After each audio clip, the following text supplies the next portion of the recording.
Hello, everyone. I'm Jean-Claude at Beyond Mystic, and happy New Year. Thank you so much for joining us here today for this 2026 Astro Tarot Prediction Show. With me, of course, is the one and only Janine. You can find her work, as always, at tarotbyjanine.com, and also here on the Academy, where the 50% coupon code on all courses and workshop is extended till the end of today. So you have a few more hours left to go. Janine, welcome back to the show. How are you?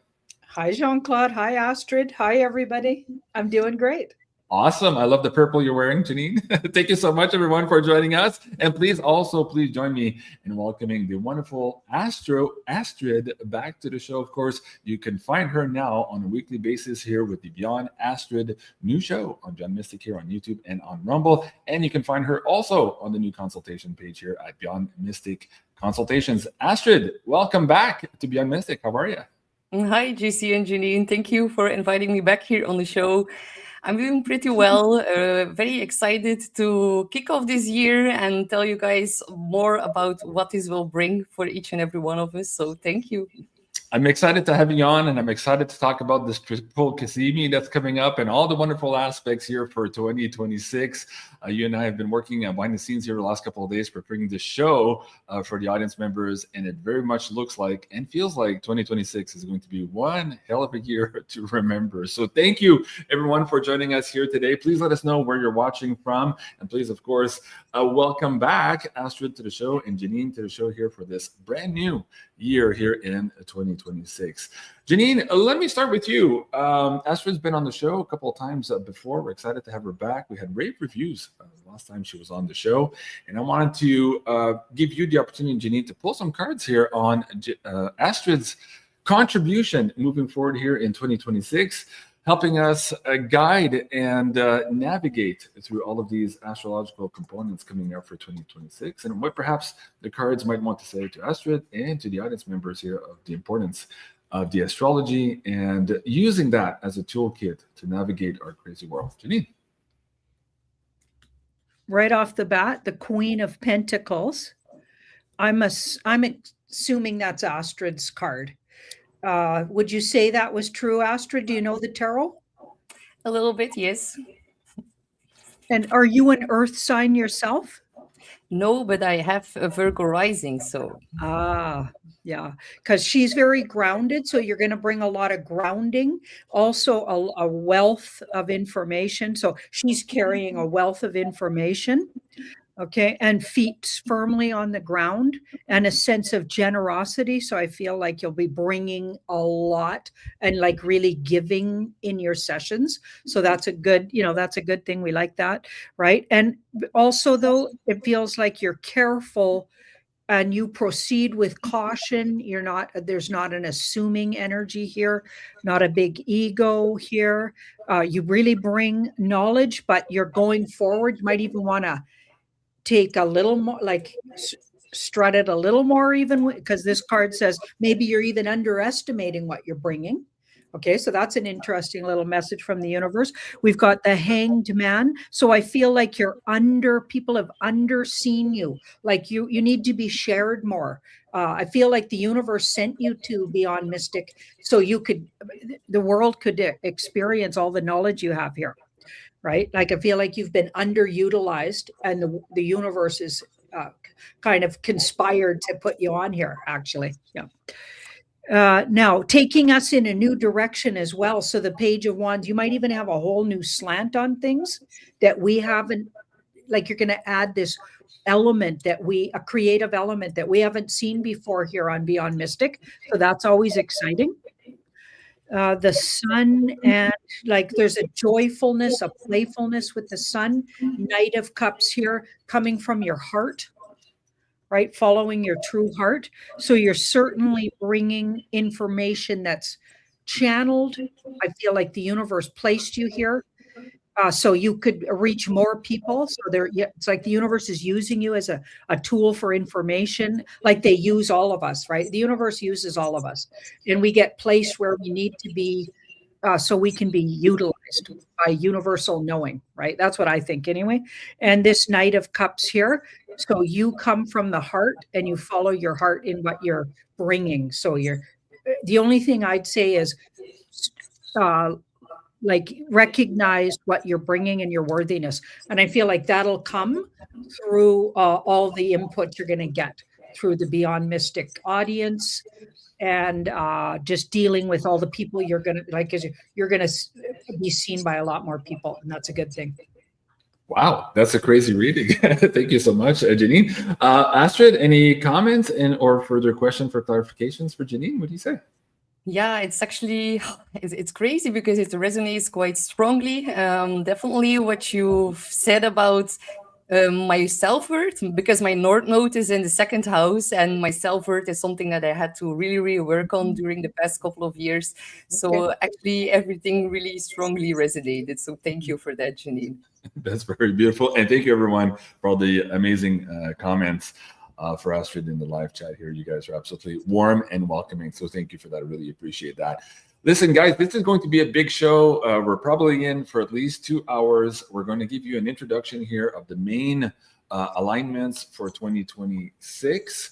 We're also going to look at the numerology and how that attaches to the astrology. We're going to have a specific card theme for the year decoded for you guys before we start. And then we'll also do the zodiac sign by sign predictions for 2026. So we'll have one collective, we'll have one individual, and we'll also at the end have both Janine and Astrid give us their best recommendations on how to navigate 2026 coming forward. So please feel free, if you have comments and questions throughout the show, please bring them up, and I'll bring that on the screen for you guys as well.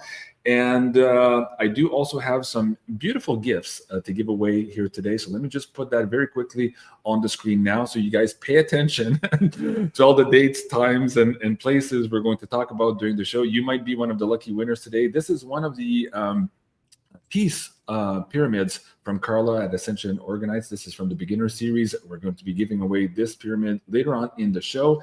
And we're also going to be giving away the new trio of soaps. This is a brand new collections here from Aline at floralinfarm.ca. We're also going to be giving that here at the end of the show to you guys. So please do pay attention during the show.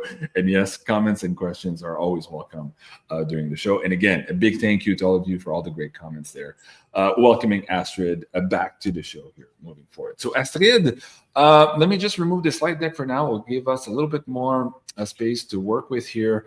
And let me bring up your slide deck from your side of things here. And let's get started with the, hold on. For some reason, this one is not coming up. I have it on. I'm having an issue with your slide deck. Can you add the screen, your slide from your side, Astrid? There you go. That's what we needed. All right. Let's get started. Astrid, the microphone's yours. I don't know where to start, because 2026 is going to be such a pivotal year. And I know we've been under such a big transition, especially since 2020. But this year is actually it's going to be very, very prominent, and it's going to show a very big split. And I know the split has already been happening in timelines, but this year it's going to become undeniable. A lot of people will really go into all the robotics and the transhumanism, and the other side is going to rebel even stronger this year, because all of the planets are actually changing signs. And to do that in such a short time span, that is incredible. It's not been happening since the last 3,500 years. Since the fall of Babylon, which is pretty great in itself, pretty important. And some configurations that we're about to see this year are not going to happen for another 12,000 years. So that in itself, I'm trying to make you a little bit understand better how pivotal this year is actually going to be. Because let's first start with the numerology. And I'm not a numerologist, but last year we were in a 9-year, and that really signified a lot of endings, a lot of structures dissolving, a lot of people really felt like a very big closure was like imminent and unavoidable. And the astrology correlates so beautifully with the astrology and the numerology this year. It is like so profound, because we are starting a 9-year. So this is really a big new start, a whole new cycle that kicks off. And because all of the planets are going to move in air and fire signs, we are done with all the water and all of the earth. And water will not be able to put out the fire this year. So that is actually very, very strong implications for big, bold new innovations going forward. Really, really big year. So yeah, this is really a year for learning new things, starting on a new adventure, and the blindfolds are going to come off and people are really going to have to learn a lot of new things. And it's really about reclaiming our power, because all of these planets and air and fire, that is so actionable. It's about taking action, but it's also going to bring a lot of instability with that. So if you now look at the card of the year, is actually the Magician, because it's the second one of the tarot. The first one is the Fool, but number one is the Magician. And I would love to ask Janine to give us a little bit more information about that. Okay, let me bring up your card view here, Janine. There you go. Isn't that interesting? Well, first of all, thank you for that intro. And what you're suggesting here, if some of these alignments have not been occurring since Babylon, we're in for some big major changes, and some would even say uncharted territory. Basically, this is the year that we get into that area. So very interesting. Thank you, Astrid. Janine, in terms of the Magician card for the year, what's in store for us? Well, I love that last year was a 9-year. So we're saying goodbye. So we're ending a lot of things and new beginnings. Okay, so new beginnings are starting this year. So it seems to me, with the Magician being a 1 in the tarot deck, it's like brand new beginning. We're in all new territory. I feel like a lot of us are going to be faking it till we make it. A lot of us have been doing that because so much of what we thought we knew, we no longer believe we know. You know, so much of history has been proven not to be true. You know, there's so many things we discovered we were lied to about. So I feel like it makes sense that last year was a 9. Also, 9s in the tarot are hard work. It was definitely hard work. And with the Magician being this year, to me, it's like we could make it what we want to this year. I feel like this will be really up to us. We need to be really creative and use our manifestation abilities. If we've been practicing manifestation, if we think we know how to do that, right? We need to spiritually work on believing, because this guy believes that he can make something come true. See how he's got his wand up in the air there, and then he's bringing something. So he's got his wand up in the air and he brings it through his arms, so right through his heart, onto the earth plane with his other hand here. So he's bringing something to fruition on the earth plane that maybe he just imagined or intuited or visualized. And that's why the wand. So to me, it's like you can make magic this year. You can create your own magic this year. We're going to realize our true magic. Maybe we're going to really understand what our true abilities are as humans. A lot of us might discover, and a lot of us have been discovering, that that's been dumbed down in us, taken away from us. We've been told we were a certain way. I believe we're far more magical creatures than we believe we are. Very good. Yeah, to me, it's like that's a manifesting year, but it's going to be tricky too. Magician's really tricky. So it's not a cinch when the Magician comes, and also it wavers in self-esteem. So the thing about the Magician as an archetype is it wavers. So if you're in a real series of down days, you could undo a lot of the things you manifested on your up days. So you're going to need to learn to control kind of like your emotions and intend and visualize, and maybe have practices that keep you on par with what your vision is. Now, you're looking at the Magician from the perspective of the personal growth and manifestation, as you just explained. A lot of people in the chat are agreeing with you. Now, in previous decodes, you often use the Magician to look at false flags, meaning that something is being orchestrated or there's movie magic behind the scenes. So you've explained on the personal level. On the collective level, where do you feel intuitively, Janine, that this Magician fills in also in terms of perhaps false flags or fake alien invasion and who knows what else? Are you also seeing it at that level? And if so, how, Janine? Well, it could intensify what's been going on, which every time this card comes up when we look at political questions, and you and I do a lot of a lot of news and politics, right? When we work together, this card will come up as what we've been calling the theater that's been going on politically.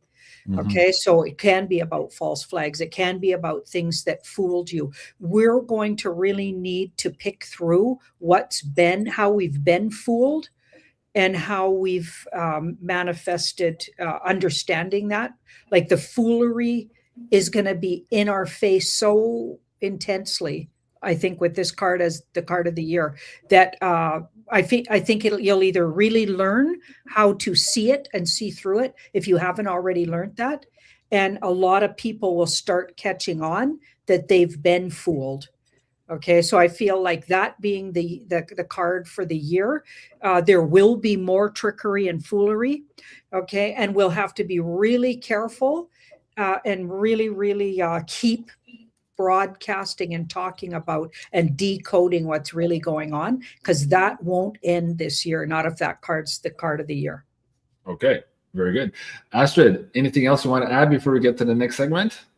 Well, that resonates quite strongly about all the trickery, because the astrological connotation to the magician is Mercury, and that's the trickster. So that aligns very well. So we're in it for a lot of fun. Okay. Let me know in the live chat, guys, if you're ready for 2026, give me a hell yes. We'll take a poll right now as we get into the show. Okay, Astrid, let's continue with your slide deck. Let me see if I can bring you back on the screen here. It should work. There you go. All right, let's keep going. Yeah. Yes. So this is an overview of the planetary ingresses, the most important ones, all the planets that are about to shift signs. You can definitely take a screenshot and look back at that later.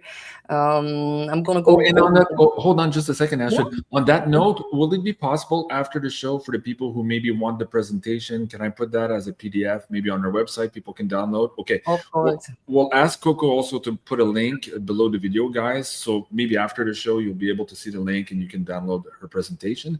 And just to know also, for this collective overview of 2026, we're about 20 minutes into this particular set. So I think maybe we can break it down in two, Astrid. We'll go the first 10 minutes, go as far as you can, and then we'll ask Janine here if she wants to add some context or some advice here with the cards, and then we'll do the second 10 minutes. And then after that, of course, we'll do the sign by sign for everybody. Is that okay?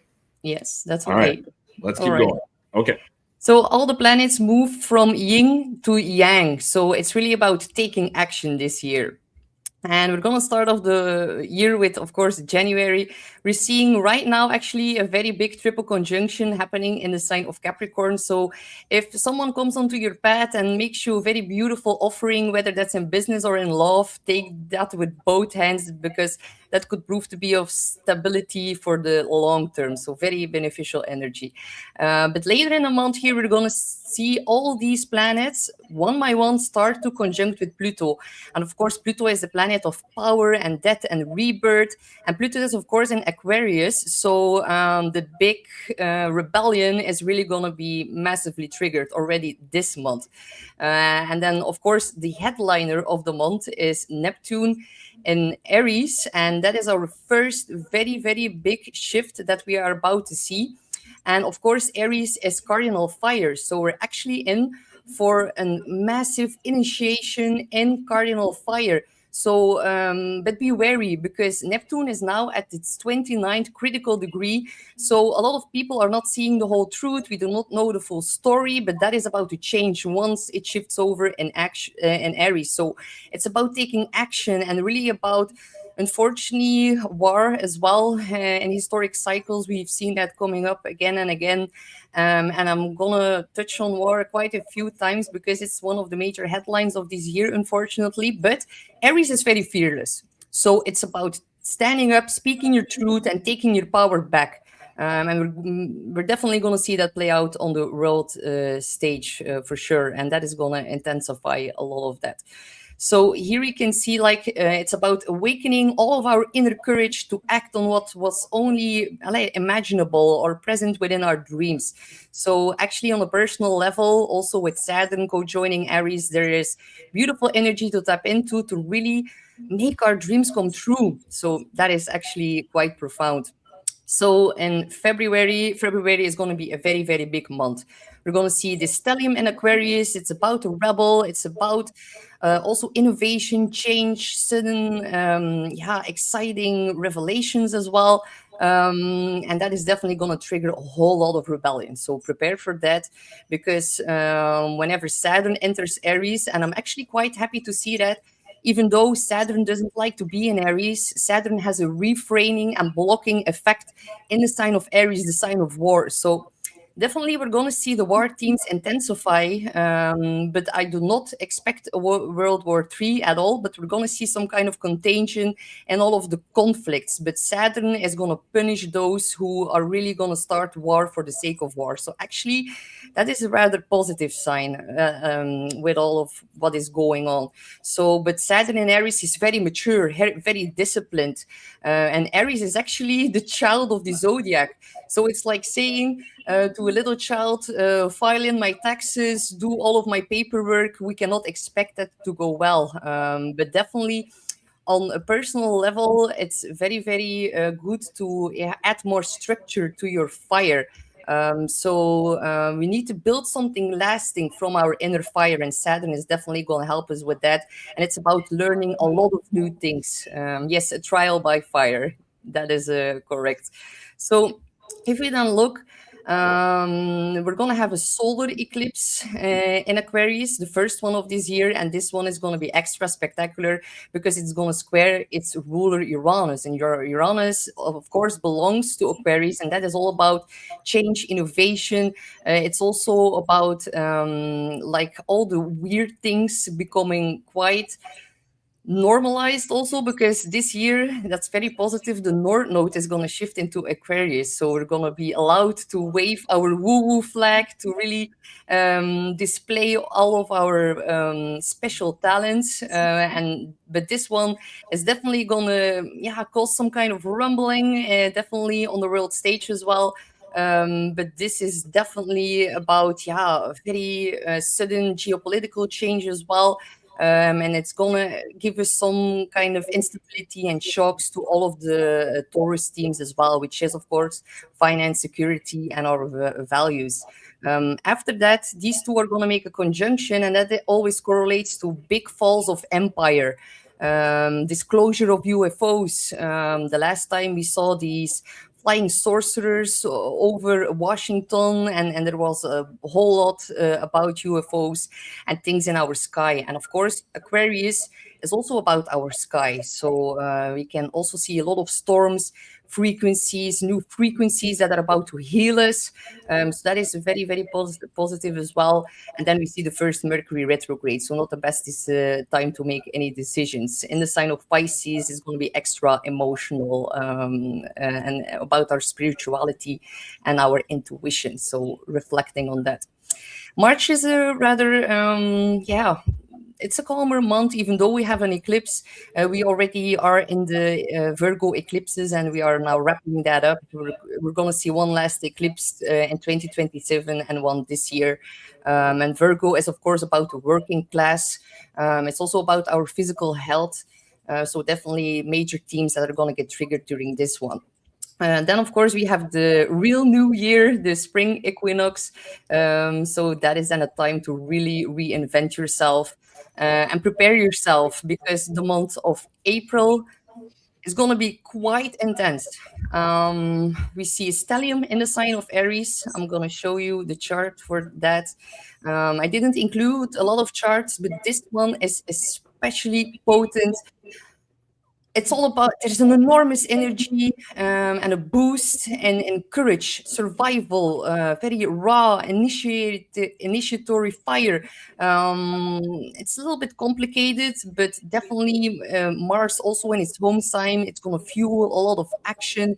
And this is going to be a month like, where are you willing to fight for and to stand up for yourself? But this is definitely going to trigger a lot of the ongoing conflicts that are really going on, because like all of the important charts that are in an ongoing conflict have something within those degrees. Like NATO, for example, also has a stellium in Aries, and that's going to get massively triggered, unfortunately.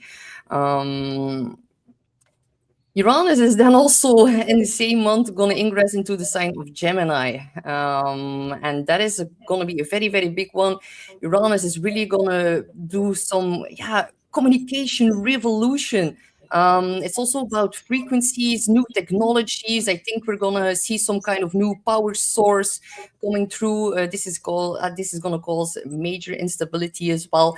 It's going to really change how we think and how we communicate. The last time this happened, the newspapers came out, the printing press, so a whole new set of phones, cars, and I think a lot of instability within definitely our earthquakes and unfortunately a lot of storms, because Uranus is an air sign as well. But this is going to bring the collective a very big consciousness upgrade. Gemini is about our brain. Uranus is about sudden insights. It's about setting us free, liberating effect. So think about 0 point energy, anti-gravity technology, a new source of energy, something having to do with electricity as well. That could be a major, major theme. Yes, cold fusion and 0 point energy for sure with this one. So I think it's going to baffle a lot of people. I think a lot of ancient hidden knowledge from the past is also going to be brought back thanks to all of these major shifts. And another thing I think, the prediction is that we're going to see our land map change, because Saturn and Neptune together and Uranus in the sign of Gemini, our neighborhood, Neptune dissolves and Saturn brings us a new structure. So we're not only going to see that in our personal lives and on the world stage, but also I think in our reality and in the tectonic plates moving and shifting. And by that, actually forming a new land map. That can definitely be one of the themes as well this year. Janine, do you want to pull some cards on that? Wow. On the Uranus and Gemini in particular? Or about seems like seems like a big deal. And the other thing that looked really intense was that stellium in Aries. Like, whoa, that was a lot of planets sitting in Aries, and that'll affect a lot of things in a really intense and passionate way, like Aries are. It's very direct too, direct energy. So it could really blow some things up that have been sort of simmering, right? Because it makes you take action on things. So I feel like that's actually will turn out to be good. That feels like that'll be what we need, because it's like a fire under that, like with all that water last year. Things were murky and steamy, and like it was, I was getting so sick of that Pisces energy, illusion, delusion, and all of this air and fire you're talking about feels like it'll really at least clarify some things, right? At least get some sharp edges on things, which honestly I could use. I don't know about you guys that are watching, but I could really use some of that, right? I'm getting sick of the fakery and fuzziness that's been going on. Absolutely. Arcturus says, well, that sounds just really crappy. Now I'm depressed. No, I don't think you heard that right. I'm excited with what you've just seen. That means a lot of movement and a lot of opportunity. That's how I'm reading it so far. But let's see what Janine can glean from the cards. I thought also, wow, for April with that stellium and Aries, absolutely crazy. You mentioned war card a lot. There's going to be a lot of rumblings, the UFO stuff. I was very particularly interested in the end of Empire. You brought that up also in some of the first readings. And before we finish this particular segment, I do want you to come back to that triple Kizimi, the seeds of manifestation here that are starting, I think it's January 6th to January 13th. I want you to get into that also before we go too far into the introduction. But Janine, here, we're looking at April. What do you see in the cards there? Well, we've got this Chariot card, which is like moving forward really fast. It's like the universe gives you a boost forward or a leg up sometime when that card comes. It's like you get a bit of a push from the universe to get things done, which would make sense to all that Aries energy. And things that have been stuck and you've been procrastinating, well, like they get unstuck, and it's a really good time to finish projects, dig into things you've been thinking about doing but haven't. It sounds like a good time. I should start painting again because I've been procrastinating on that.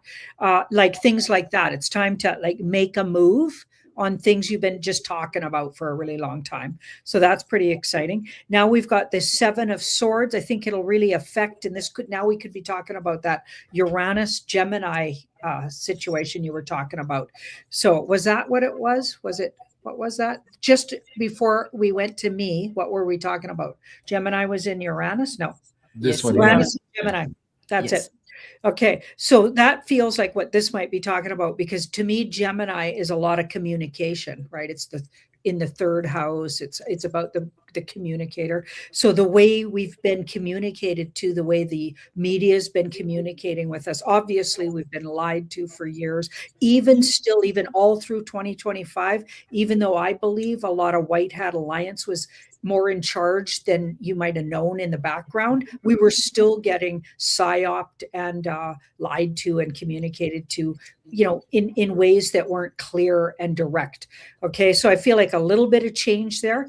There's still some movie theater to watch and psyops to be going through, but at least we're going to see through and get some edgy communication. So I feel like we'll see some breakthroughs there, maybe not as much as we'd like, but some breakthroughs.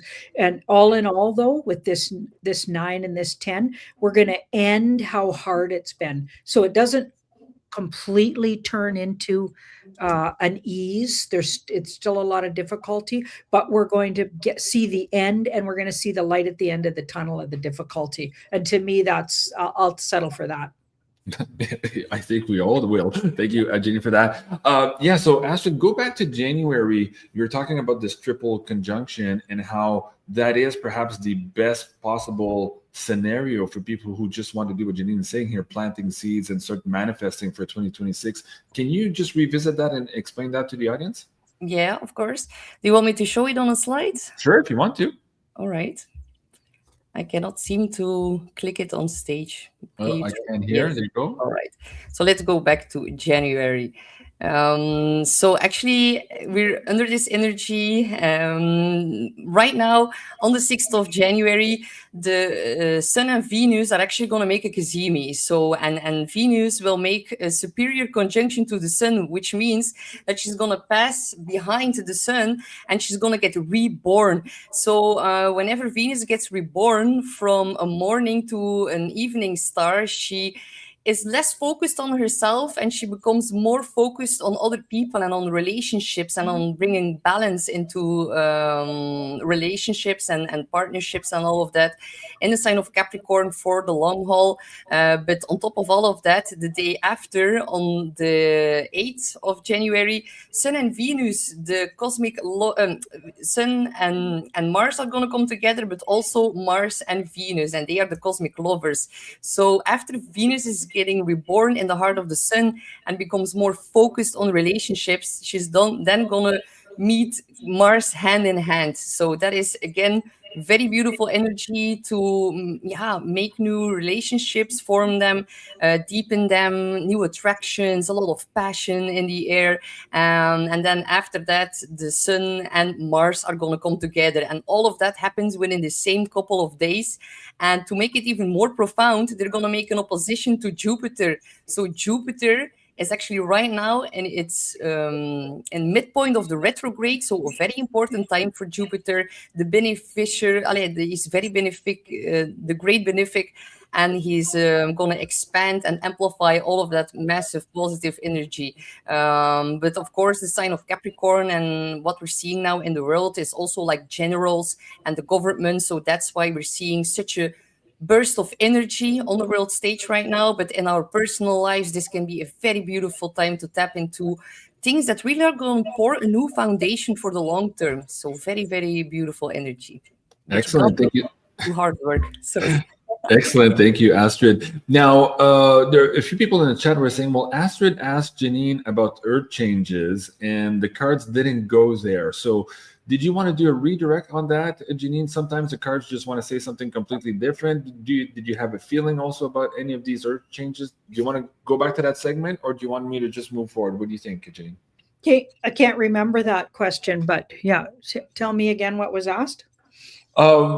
what we needed to know about some of these earth changes that seem to be propelled by some of these alignments coming up here in the first 4 or 5 months of the year, I think is what they were asking.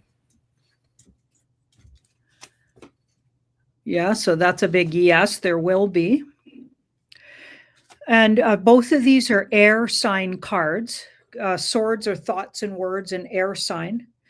Okay, so interesting. We might hear more about weather than it actually happening, which can be the case sometimes, right? Where they yup stuff up and talk about it. Like, for instance, regular winter is happening like it always does. But when you look at the headlines, it's talking about these deep freezes happening over here in this thing. It's like it's always like that in the places they're talking about, right? They're just using language to exaggerate, to make it sound like things are different than they usually are, which I find that really misleading, obviously.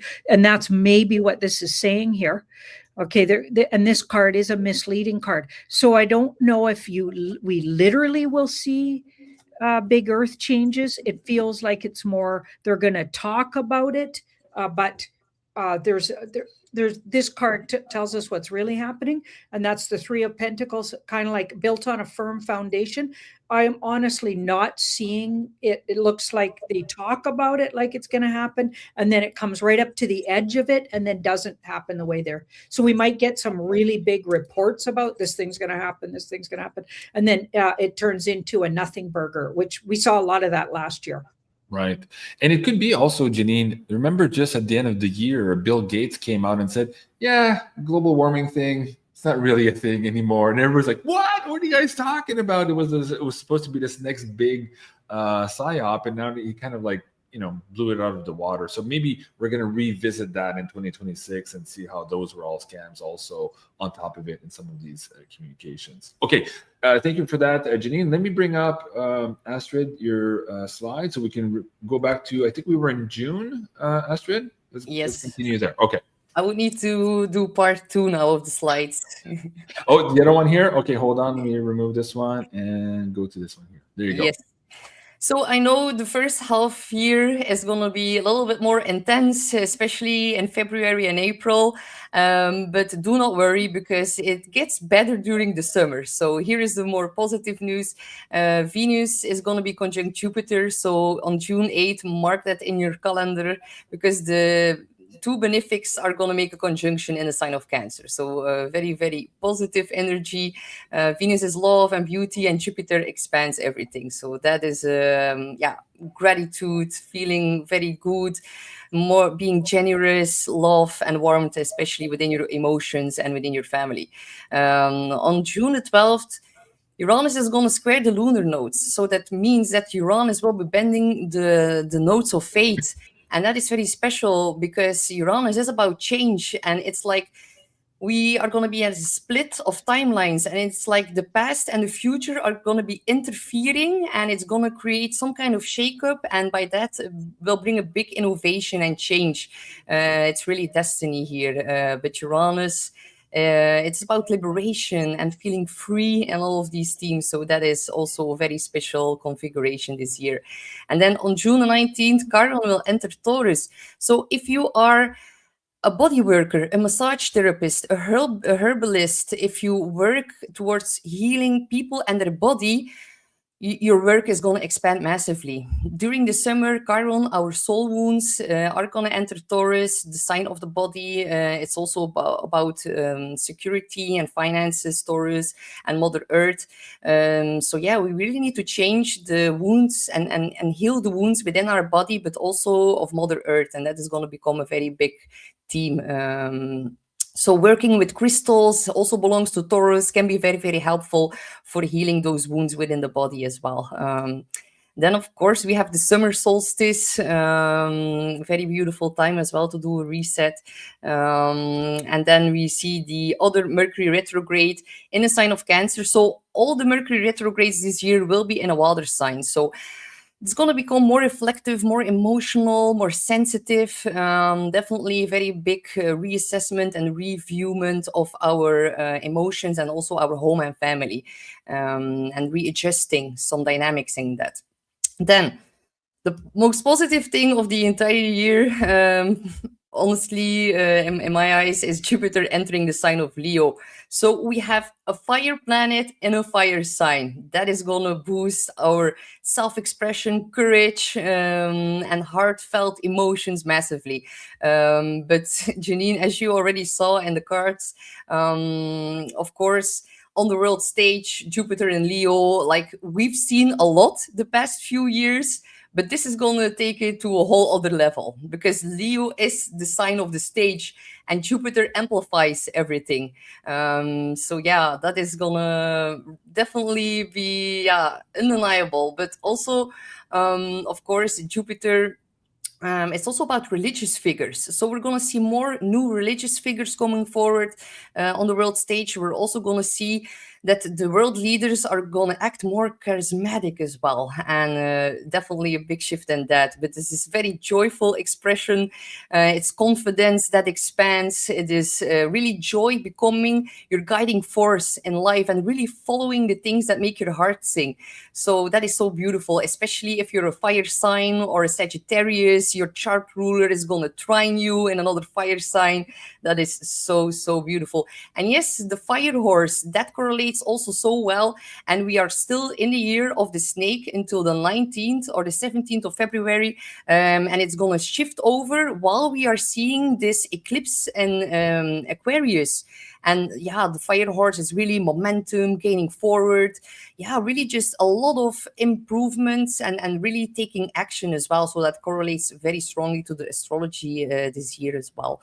Astrid, yeah. do you see the expanding of our courage and self-expression manifesting in perhaps more, I don't want to say riots, but I want to say more groups of people coming together to share their points of view, to change government, to change the financial system, like more of that, people actually taking their voice seriously and coming together, as opposed to all of the divide and conquer that we've seen over the last number of years? Are you seeing at that collective level as well? Yes, massively. And we're going to already notice that quite strongly with the first eclipse in Aquarius. And then Uranus shifting into Gemini. It will be particularly, there will be an increase in young people. Gemini rules over the younger generation. So all these Gen Z protests that we've already been seeing last year, that is going to increase massively in the upcoming year. Okay. Yeah. Okay, very good. Keep going. That's great. All right. So in July, Mars and Uranus are going to square the lunar nodes together. That is going to be like a very volcanic energy. And as you just like asked, it's not a coincidence. It's very beautifully aligned here with the chart, because Mars on top of Uranus is going to create a surge of energy and rebelliousness as well. The fact that it squares the lunar nodes, a lot of people are tired of the past and they want to fight to get more into the North Node. So that is going to be a very shaky time where a lot of people are really going to express their wants and needs on a very strong level. On July the 20th, we see a very special, exceptionally rare configuration. And I do not have anything to look back on in historic cycles, because this never happened before. All of the outer planets and also Jupiter will all synchronize at 4 degrees. This is so magical and so special. If you have anything between 0 and 5 degrees of all the signs, then you're in for some massive luck and blessings. And woo, I have like no words to describe this, because something locks into place, something we've never seen before. So I also think, especially during this time and with the solar eclipse in Leo that's about to kick off in August as well, we're going to see some ancient knowledge about Egypt, about Atlantis, about all these advanced civilizations, Göbekli Tepe and all of that. I think there's going to be massive truths revealed during this time, especially with the nodes then squaring, shifting into Aquarius and Leo. Aquarius is about authenticity and freedom and liberation and all of the weird stuff. So we are being called towards that. Destiny moves towards Aquarius from that time. So all of these major things together, they are very, very special over the summer. Of course, there will be a focus on technology, but especially on community and the future. Our future vision, we really need to work on that, and we are being pushed and guided towards that. So Aquarius rules over everything that is weird and different. Everyone's unique traits really need to be embodied over the next year and a half. So very beautiful. And with the South Node in Leo, we need to divert away from all of our performative ego. So yeah, people who are still gonna act too much from the ego, they're gonna have a hard time with the South Node in Leo. So yeah, just be your unique self. The world really needs that, and yeah, you're gonna be rewarded if you do that. So in August, we see then the solar eclipse in Leo. Of course, Leo rules over kingdoms, world leaders, massive change in that. Also, Leo rules over the stock market, and I'm not a financial advisor, but with the South Node and that, we're definitely going to see some stuff coming up in regards to that as well. But this is actually the most positive eclipse of whole 2026. So the sun is, of course, in its home sign of Leo. So this one is going to shine extra loud and big, and it's about creative expression and bold leadership and creativity and passion and being very unapologetically yourself. So yeah, release all the ego attachments with the South Node there and purge all the performative behavior. And this is really about self-love and doing all of the things that make your heart sing. So it's gonna create a whole new chapter, this one. Then we see Pluto out of bounds. We've already seen that last year. That was the first year in 2025. So Pluto out of bounds, normally Pluto is under control of the sun. Now it is not the case. So from August until December, Pluto moves away from the sun, so the sun does not control it anymore. Pluto can have its own agenda. And Pluto is in Aquarius. It's about like all the corruption and politics being exposed and really, yeah, creating a lot of upheaval and a lot of, yeah, governments that are actually falling. So we already saw the first year of that in 2025, and it's going to do that for the next 9 years. And then that's over for the next 1,000 years. So this time frame, it is so special to be alive and to be able to witness all of that. It's really about bringing power back to the people. So then we have the last. Sorry, Janine, Hold you on. want to add something? I want to add something there that's interesting. When you said Pluto is out of bounds here starting August 12, if you think about it, everything we've seen in Egypt in the last 2-3 years with the moving of the mummies and all that was shifting an age away perhaps from the sun gods, because you said typically Pluto is controlled by the sun, basically favoring maybe the sun and those who are worshiping the sun gods. Whereas if now it's the contrary, Pluto as Pluto the destroyer might be acting upon them now in a very adverse way. Am I correct in saying that, Astrid? Yes, yes. Okay, wow, that's fascinating. Okay, that's all I wanted to say. Okay, keep going. Keep going. Well, to continue a little bit about Pluto out of bounds, because for me, this is like one of the most fascinating things we're in right now. Normally, when it moves out of bounds to the north, we see very tyrannical leaders coming forward. But now it goes out of bounds to the south, and that means that it's bringing power back to the people, and it is a very special time frame. This will be like the major headline of the next 10 years, and that is over for the next 1,000 years. So this is such a special time frame to be alive. I'm very, very happy to be witnessing that. So I agree, and I agree with the comments in the chat. Astrid is so full of energy and passion. I love it. I love it too. All right, let's keep going. Astrid, let me bring your slide back up. There you go. It's the other one, JC. Oh, sorry, I missed the wrong Don't one. worry. Hold on, let me remove that one. There you go. Yes, and then on August the 28th, we need to have a celebration with all of the Leo energy still into place, because then we're going to see the last partial lunar eclipse in the sign of Pisces. And we've been going through so many Pisces energy. Neptune for the last 14 years, Saturn for the last 3 years. Now that's all moving out of Pisces. And this is like, it's like having like your master degree by the universe handed over to you. Like, okay, we're done now with all of the Piscean energy, and we really need to get off the couch, be less passive, and really tap into the new solar eclipse and Leo energy that comes forward, and really just chasing our passions and all of the things that makes us happy and joyful. So yeah, I'm gonna be happy when that will be over.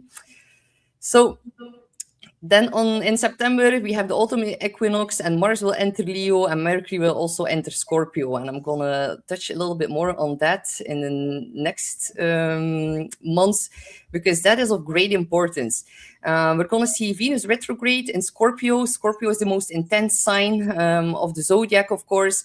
Venus retrograde is about love and money and relationships and our finances. And when it moves retrograde, it's always a big reassessment and a big reviewing.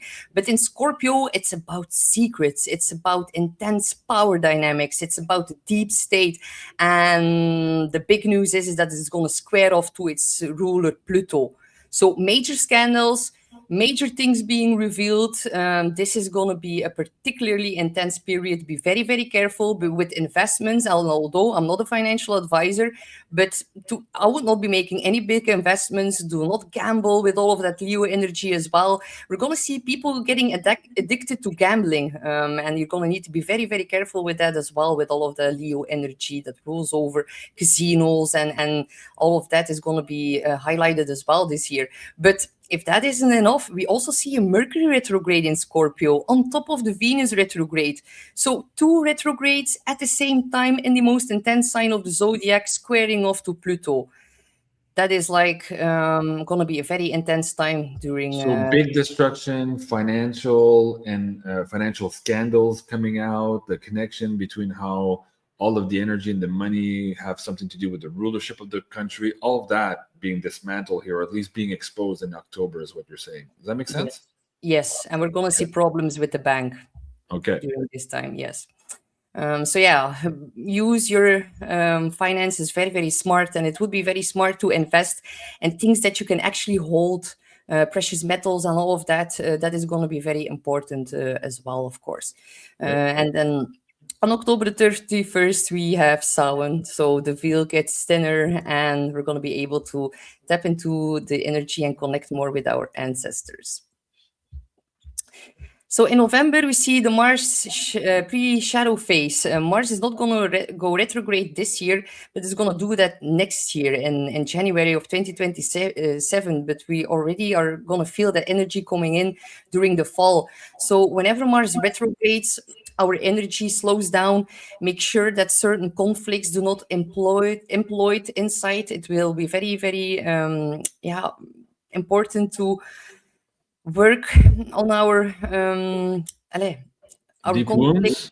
Yeah, also wounds, and when it slows down, we can feel there's less momentum building, and some people can feel frustrated by that, but do not fight it. It is just the planetary energy, and it's going to go retrograde in the sign of Virgo. We all need to take a little bit better care for our bowels and our digestive system, and Virgo is a sign of stress, so it's going to go back from Virgo back into Leo, and that Leo rules over our back, and Mars can give a little bit inflammation, or if you are dealing with unresolved issues or conflict, then that can get manifested in the body. So take extra care this year for your bowels, especially inflammatory bowel disease. And if you already struggle a little bit with that, it would be very wise to heal that and put the focus on that before that kicks in. Then on November the 11th, we also see, and also with all of this Leo energy and the Mars retrograde and all of that back into Leo, we already had that. That was during the fall of 2024. So we all know what happened then. A lot of the same things and themes are going to come up again.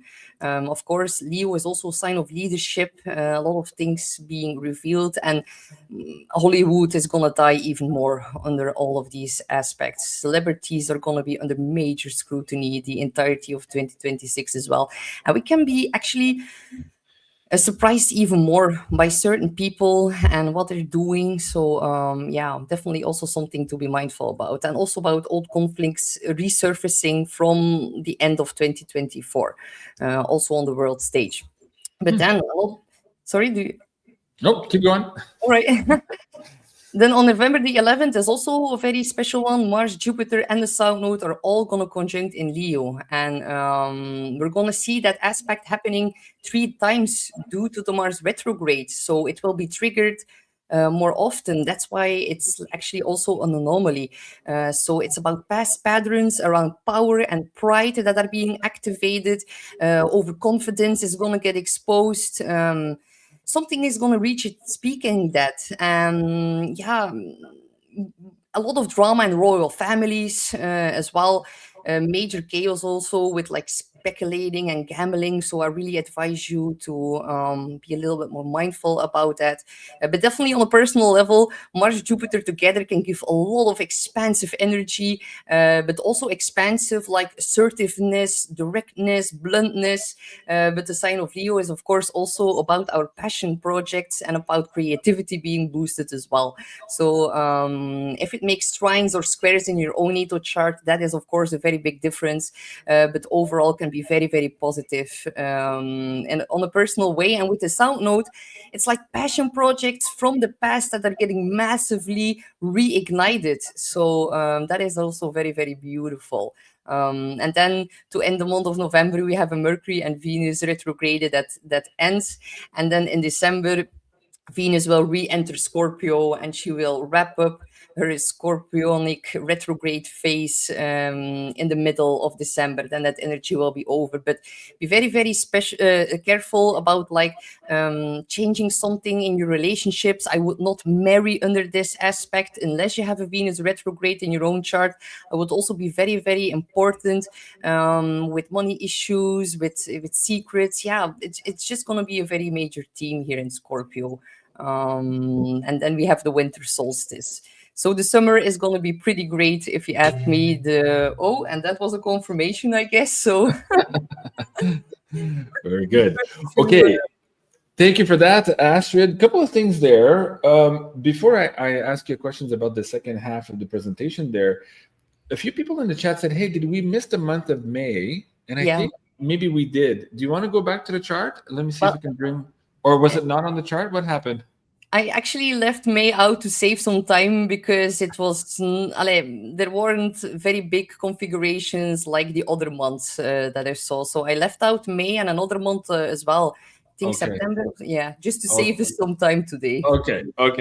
All right, very good. What would you say was the biggest highlight there in that second part of the year that you're most looking forward to, Astrid? Or that you would wish maybe Janine to pull some cards to see if universe can give us a little bit more details, if there's something anomalous in there that we need to have a little bit more insights on. What would you say, Astrid? I would say all the planets aligning at 4 degrees. Oh, the July 20th outer planets, that one. Okay. Janine, do you want to pull on that to see if we can get a little bit more clarity on what that might look like? And that's exactly what I was thinking too. Right. We need to look at that. Yeah, because that's wild. Yeah. And to me, outer planets. So I'll just say what I intuitively got when she said that. I don't know if this will be what the cards agree with, but what I got was outer planets are about big world movements. They're not so personal as those closer planets. So they affect the entire world or generation at the time. And I feel like, first of all, it might put us all on the same, a bit of a same playing field to some degree, maybe bring everybody sort of together on something, which would be a good thing because there's so much, there's so much imbalance around how people are seeing things right now. It's almost like you have two different timelines and you're talking to people who have absolutely no idea what you're living. You're living a whole different reality than they are. And it might be a way the universe brings us all together on something. But I mean, that was just maybe a hopium I had. We'll see what the cards say. Yeah. Interesting. So I'm just asking. Could it be that the outer planets also in the 4th degree? Because you mentioned something about UFOs again this year. Is there more information coming out from the outer edges of our solar system into our field of view also this year, maybe, Astrid?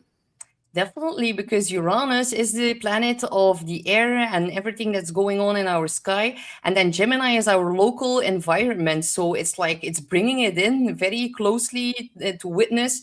But I think we're going to have to be a little bit careful if they pull like the fake alien invasion and use holograms or something like that. The blue beam stuff. Yeah. Okay. Janine, what do you see in the cards there? Fours are also the emperor, which can be about like society's governments. So the governing body of society. So all of those fours in the outer planets, I feel like something happens to the governing bodies all over the world, maybe.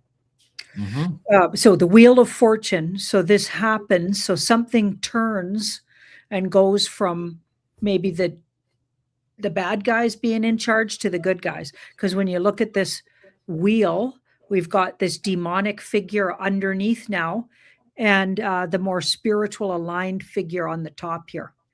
Okay, so I feel like that's something to note. So this has been happening where we're having a switch from being, I think, a slave planet and enslaved by these systems to, so it's got something to do with systems reversing how they're affecting us. Okay, and now we've got the Seven of Swords there, which is about maybe spreading news, and because swords are thoughts, words, and information, and Seven of Swords is very specifically manipulating something to get it to read properly for how you want it to be received.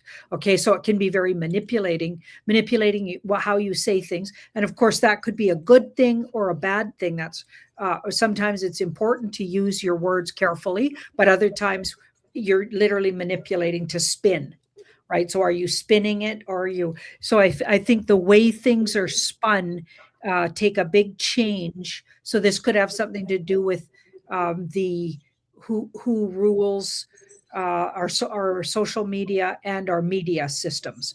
Okay, so systems and who's putting the information out, where we're getting our information. Feels like a big switch around on where information comes from and who listens to what. Like I feel like we get on board with a way of hearing things again. When TV first came out, television, I bet everybody was tuned in. And now I think a lot of people over many, many years have realized it's literally a mind control thing, so stepped away from it. I feel like we have another way that we all connect, another way that we all agree that, okay, we're getting our information from over here now. So the way we understand information, there seems to be a positive change in that, and maybe a whole new thing that gets offered that people can all agree on. We're going to go over here to find truth. Okay, so it feels like it's more about information and truth, and it's positive for the world. That for sure. The down below here looks like that alignment is a gift eventually to the world, and it feels like it's on how we receive information and how we all can come together on something. Okay, very good. Thank you, Janine. I appreciate that. Carla from Ascension Organites is in the chat. She's saying we'll have to save this video and rewatch for every month. Yes, there's a lot of information. We're about to do the sign-by-sign zodiac predictions for 2026, guys, as well. So stay tuned for that. Before I get there, just a couple of announcements very quickly here too. If you guys were looking at taking some astrology classes or some tarot classes for this year, where did they go? Hold on. I'm getting it. There you go. Okay, there you go. Yes, tarot classes, astrology classes, meditation, feng shui, all of it is 50% off here on the Academy. You have a few more hours left. Of course, you can take the course for yourself, or you can gift this also here for the holiday season. So a couple of hours left there. The coupon code is holidays 2025. That'll give you 50% off there on the Academy. And also on the Beyond Mystic page as well, the Insider Access Pass is also on sale up until tonight midnight. That gives you access to all of the uncensored content, including the new Wu-Fi monthly forecast Janine and I just recorded the other day, forecasting here not just January but also the year of 2026 here from a financial point of view. If you haven't seen that episode, that is included also in the Insider Access Pass, including all of the Beyond the News and also the Janine channeling episodes, which are exclusive to the Insider Access Pass. So that is on sale now. Ho ho ho 50 is the coupon code there to get 50% off. And speaking of Carl in the chat, yes, don't forget, guys, we are going to be giving away this pyramid here a little bit later into the show, so stay tuned for that, as well as this new collection of soaps from Aline here at floridinfarm.ca. We'll be giving this away as well here just a little bit later into the show. Now, let me just remove this one from the screen. And Astrid, for the 12 signs, the side by side, could we do? We're doing good on time. We're about an hour 5 into the show, so I think we're almost there. Could we do perhaps maybe 3 to 4 minutes per sign, and that'll give us time to do a conclusion also, and try to keep the show under the 2-hour mark. Does that make sense? And if you have to go longer if you can, but let's try to get it as tight as possible for the audience. Okay. So let me see if I can get this one back on the screen. And there you go. Let's get started. You said it's the baby of the universe, Aries. So let's start with Aries today. Go ahead, Aries. You know what I'm talking about, right, GC? Yes, the 2 Aries on the screen here. Hello. All right. All right. So before I start, you can... most important to listen for your rising sign, then your sun sign, and if you have a moon where something very important happens, then you can listen for your moon sign as well. So my dear fellow Aries, this is going to be your year. Neptune enters Aries on January the 26th. Very significant if you have placements in the early degrees of Aries. The veil is getting thinner. You're definitely becoming more sensitive. Your intuition is going to sharpen. Your levels of psychicness are going to go way up. Very powerful energy here. But Aries, of course, rules the head. On a collective level, we can see sometimes be a little bit careful not to get lost in your head, but you're going to be able to tap more into the spiritual realms, protect your aura. You're going to learn how to do that. Saturn is going to help you to add some structure in that, and definitely I would strongly advise you to do not do any substance abuse with Neptune, otherwise it can get quite confusing. We do not want to open up bad portals whenever Neptune is in our sign, but you're definitely going to feel way more inspired. You're going to dissolve an old identity that was built on pressure and hastiness and competition, and now that you're going to become more softer with that as well, but very beneficial energy if you work in the healing or artistic fields, for spiritual practices, somatic healing, all of that, soul retrieval work, very beautiful. And be careful to listen to the subtle signs of your body with this one. Then on February the 13th, Saturn is going to follow into your sign. So you are like, this year is going to be such a big change for you, my dear Aries.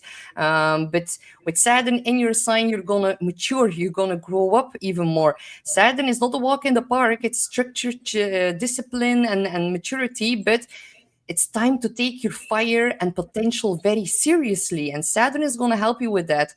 People will start to ask you for guidance because they will start to see you as even a bigger source of like authority. Aries is already a sign of leadership, but with Saturn, of course, comes a lot of hard work and a big responsibility. Then on the 20th, they're going to co-join at 20 degrees of Aries, which is actually at the world point axis. So for the world, very big, but for you, of course, as well. And that happens every 36 years. So it's actually kicking off a whole new cycle on which you can build upon for the next 30 years or so. So very important reset. A whole new identity is going to come formed from this. So it's about merging discipline with vision. Neptune is going to dissolve and Saturn is going to give you a new structure where you can build upon. So reality and imagination come together.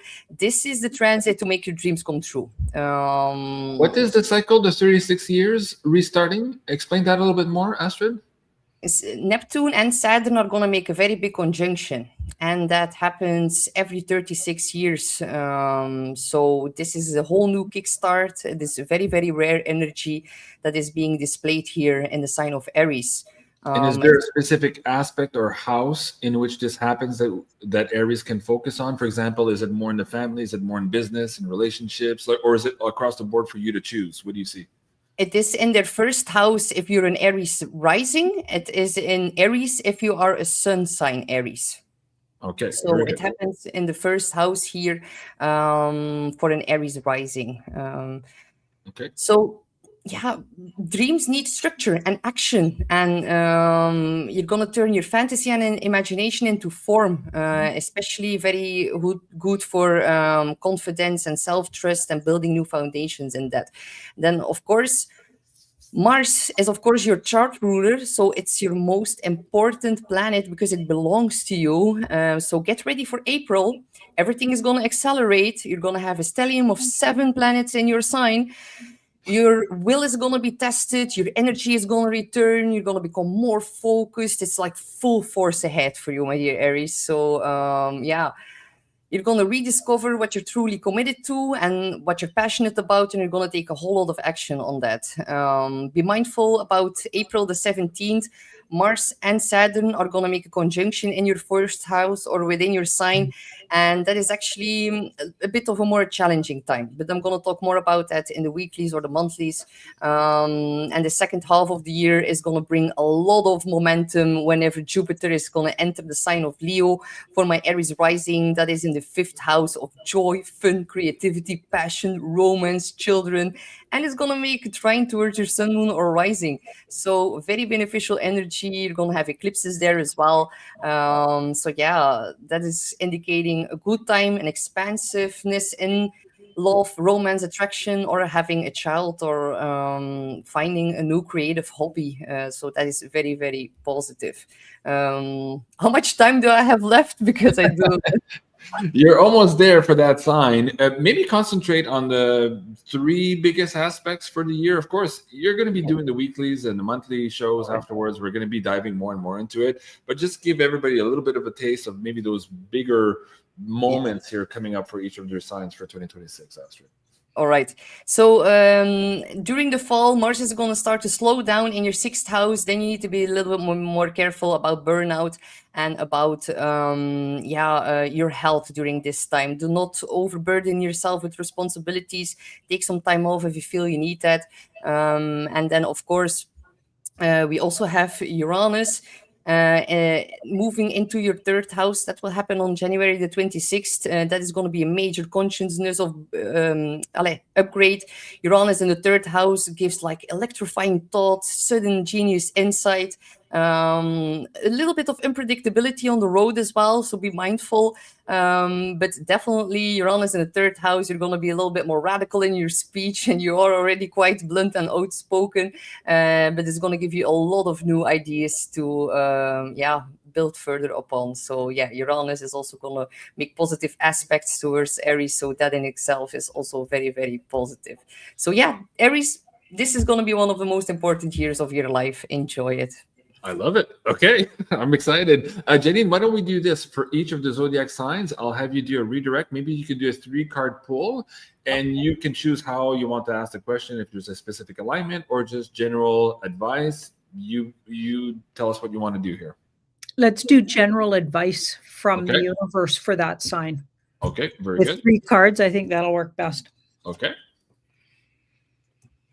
So this is for Aries, because we were just talking about it, and it sounds like a huge year for Aries, where they can kickstart all of the things they've been dreaming about and actually put structure to them. Just a real general sense. That's what I was hearing. And now we've got the 3 of Pentacles, which is like things built on a firm foundation. And this is like a dreamy card in the middle. And then we've got the 9 and the 9 of Pentacles, which is about sovereignty and independence. So I feel like if you're the thing you want to do, like the way the universe will support you most is if you're doing it from your true deep sense of freedom and sovereignty. I feel like the kind of things you'll be supported in are things they might be scary, but things that step out of the norm for you, and things that you've been maybe afraid to approach.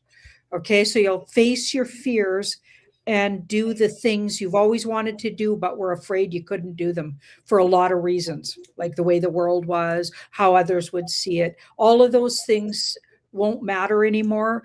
I feel like you'll be most supported in things that you do that are outside the box and not in like sort of in conformity. outside of conformity is the way to go for Aries. The things that you've been afraid to approach because you thought were a little too out there, those are the things you'll be most supported in. That's what I'm seeing. Well, maybe I'll write that book I've always wanted to write, Janine. Okay, very good. Astrid, let's go to the next sign. I'll bring up your sign. All right, we have Taurus, sun, moon, or rising. So this is, you're of course a sign of grounding and healing, and that is gonna become a very big emphasis in, because all of the Neptune Saturn conjunctions and ingresses into Aries are gonna happen in your 12th house, and 12th house is behind the scenes. So a very big emphasis on healing, subconscious patterns.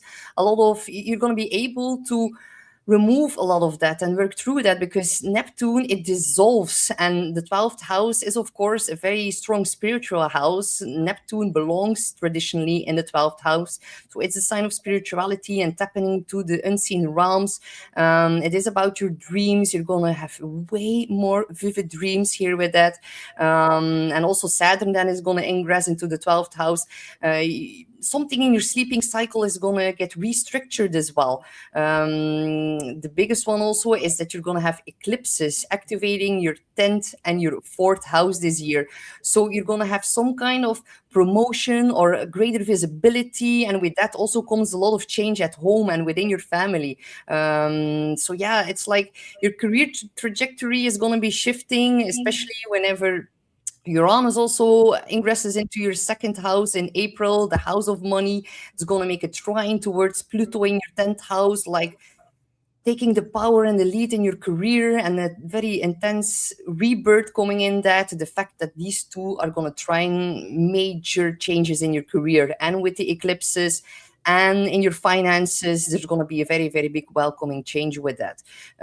So yeah, Uranus has been operating in the sign of Taurus for the last 8 years, and it's going to move out of that. So on April the 26th, you get your degree by Uranus, and then it's going to shift into Gemini in your 2nd house. So yeah, you're going to break free from an outdated career, even if some parts of you might resist that a little bit, because I know, my dear Taurus, you are a sign of stability, and you're like, yeah, you're a fixed sign, and you're about comfort, and change can sometimes feel a little bit uncomfortable for you. But with Uranus in your sign for the last 8 years, you've been under so many changes and so many rewiring and upgrading within your identity, and now that is going to happen in your 2nd house. The fact is, it can definitely bring new streams of income, unexpected changes to change your job, to really, create something new, and something that it can be in regards to technology, so, social media, the internet. Uranus rules over these teams, but the fact that Pluto and Uranus are going to trine in your 10th and your 2nd house is going to give you a major boost in regards to your career. So yeah, others are going to feel like there's going to be some kind of change with authority figures, bosses, power dynamics at work that are going to be changing drastically as well. And on August the 12th, you're going to have a solar eclipse in Leo, and that is going to happen within your 4th house. And that is about home, family, and Jupiter will also activate your 4th house. So it's going to bring a lot of expansive energy within moving, buying property, expanding your living space, deepening family bonds. It's going to confirm that, like, all the career changes earlier in the year are actually meant to support you on a more fulfilling home life in the 4th house. So big emphasis on home and career. And because it happens in angular houses, the 4th and the 10th house, they're making aspects to the whole foundation of your chart. So very, very big year here, Taurus, in regards to home and family dynamics changing. And also, it's demanding more authentic authority, and you might rebel a little bit more against authority figures as well, especially if they try to hold some kind of power over you. You're going to strongly rebel against that as well. Janine is going to rebel even more. It's going to be something to see. Oh, man. Okay, very good. You're already at the 5-minute mark, Astrid. Right. Jenny, All right. let's have you pull maybe a 3-card spread of advice Yes. here for all the beautiful Taurus in the audience, including yourself here, Janine, for 2026. And guys, I know we're going fast here, but if you want to have a booking with Astrid, of course, you can go into very much details on all of your specific alignments for this year. You're going to be able to find her on beyondmystic.net. Just look at the consultation page here. We'll explain that a little bit more later on into the show. But yes, the bookings are now available for bookings. And if you use the coupon code Beyond Mystic there in one word, you're going to be receiving 10% off here. So either on the birth chart or the personal forecast as well. This is the 12 transits here for the year. Okay, Janine, for Taurus, what's the advice here for 2026? Wow. So all major arcana. And when you get major arcana, it's less about advice and more about you better start figuring out how you're going to deal with this because it's coming whether you like it or not. So it doesn't feel like advice anymore. It feels more like get ready for this. Okay. So I'll say it that way. So we got the Chariot. So there's definitely big movement in careers for Tauruses and leg up and opportunities coming. So you should really excel if you're like-minded or that's what you want to do. This is a really good year to excel in your career and move forward in those areas you've always wanted to. We've got the Sun, so more abundance. So financially, it looks like it's a potential abundant year, especially if you follow those sort of urges to, or those, it's not even urges, it's more like it's already written. So you're going to have these opportunities presented and they'll create more abundance if that's what you're willing to accept. And then we've got the Judgment card. There's going to be big choices to make, big decisions that could change where you live, how you live, or the place you live. Maybe changes literally in the home you live in.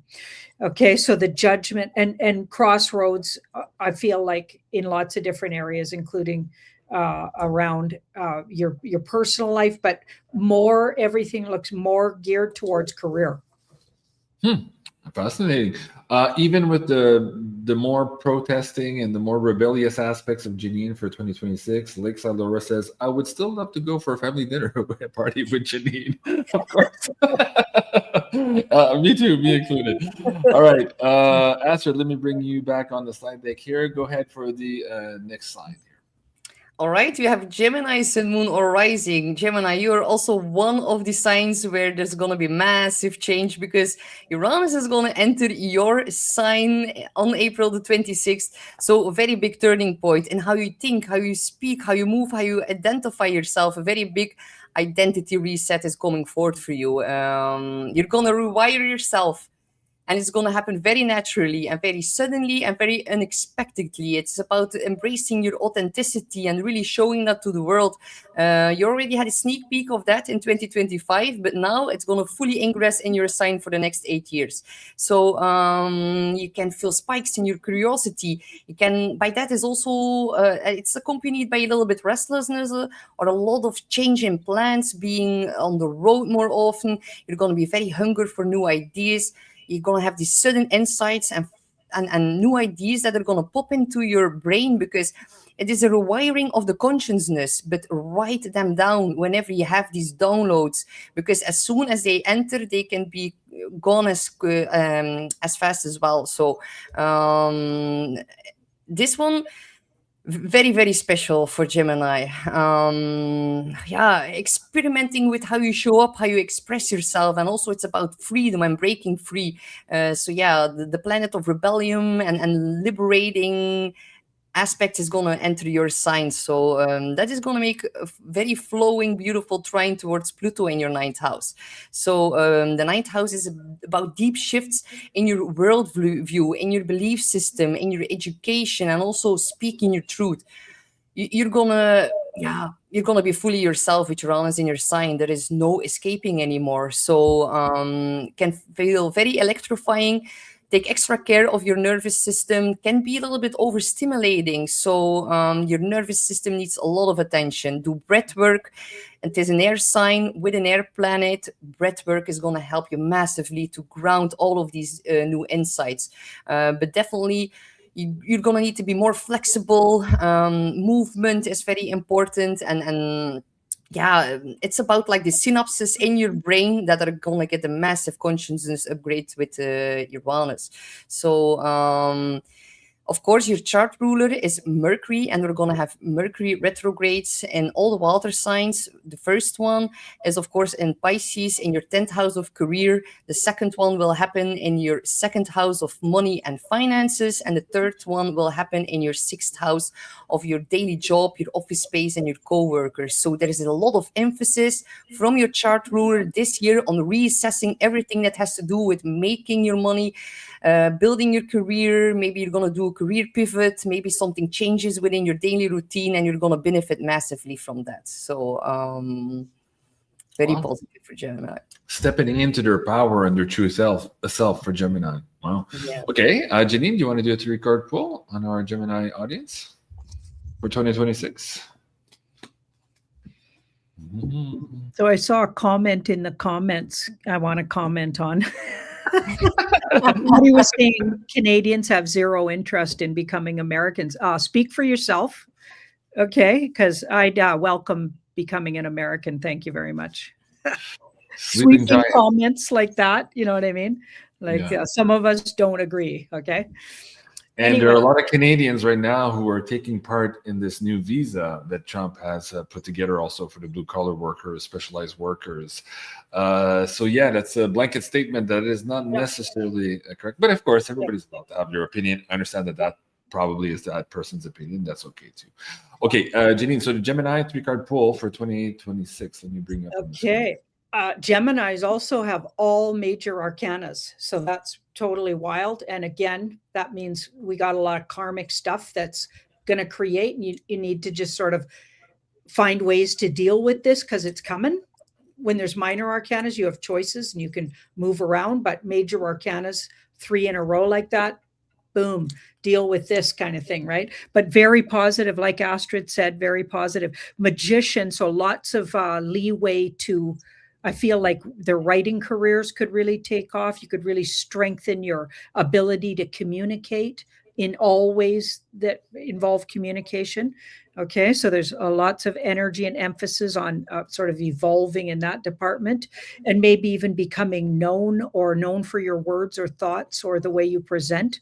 And also the magician could even be about theatrical presentation. So I think Astrid mentioned something about the way they sort of present in public. So I would say that would be agreeing to that, right? You could really strengthen or really find a lot of strength in how you sort of visually appear and also how you appear on paper and or in spoken word. So I guess in social medias. And so being really aware that you have a lot of clout in those departments.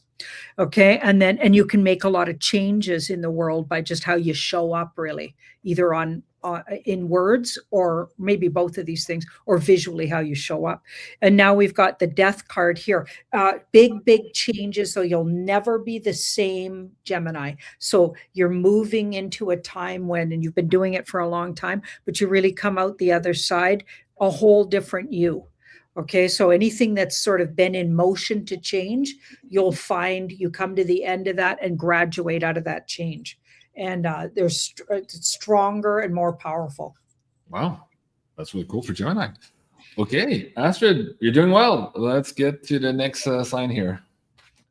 We have Cancer, Sun, Moon, or Rising. So, my dear Cancer, until 30th of June, you're still under a Jupiter transit. And a lot of my dear Cancers have been asking me like, wow, Astrid, why haven't we felt all the positive blessings of Jupiter? Well, there are a couple of reasons for that, but just know that starting from March, after the retrograde of Jupiter is going to be over, you're going to feel more of its positive influences in your chart. So Jupiter in your sign, it is really about a whole new becoming even more soft, expansion within the family, within your identity, really luck and happiness and protection being put on your path. But on the 30th of June, Jupiter is going to leave your sign, and then it's going to ingress into your second house. And that is actually rather positive, because Jupiter likes to be in a fire sign, as it's a fire planet, and your second house is your house of money and finances. So a big expansion and an increase in maybe your money, also in like new streams of money. But the second house is also your skills and your talents. So Jupiter is also the teacher. You can teach and learn new stuff, and you can have more confidence within your own skills and talents, and by that even gaining more money, or increasing your prices, or anything in regards to that. So that is a very welcoming energy to have here in your chart, and it's going to trine Saturn and Neptune in your 10th house, and your 10th house is about your career, your reputation, your visibility, and you're pouring a whole new foundation in that, and that is going to start by the end of February. If we then also look, of course, now is a very emotional time for you right now, as we have a full moon in Cancer. So if emotions tend to rise high right now, just know that it's normal. And if something happens in regards to family, that is also normal. And it is actually for you to heal something in that right now. Then we're going to have Mercury retrogrades in all of the water signs. So the first one starts in Pisces in your 9th house. So that is a very big reassessment of your belief system and your look on the world, and also how it's also good for reassessing travel plans and having communications with people abroad. It's making a beautiful trine towards your sun, moon, or rising. So actually you're going to be helped by the Mercury retrogrades this year. I know a lot of astrologers, they sometimes make it a little bit more fearful than it is, but Mercury retrogrades are actually times where you're being handed more time by the universe to go over certain periods, certain things.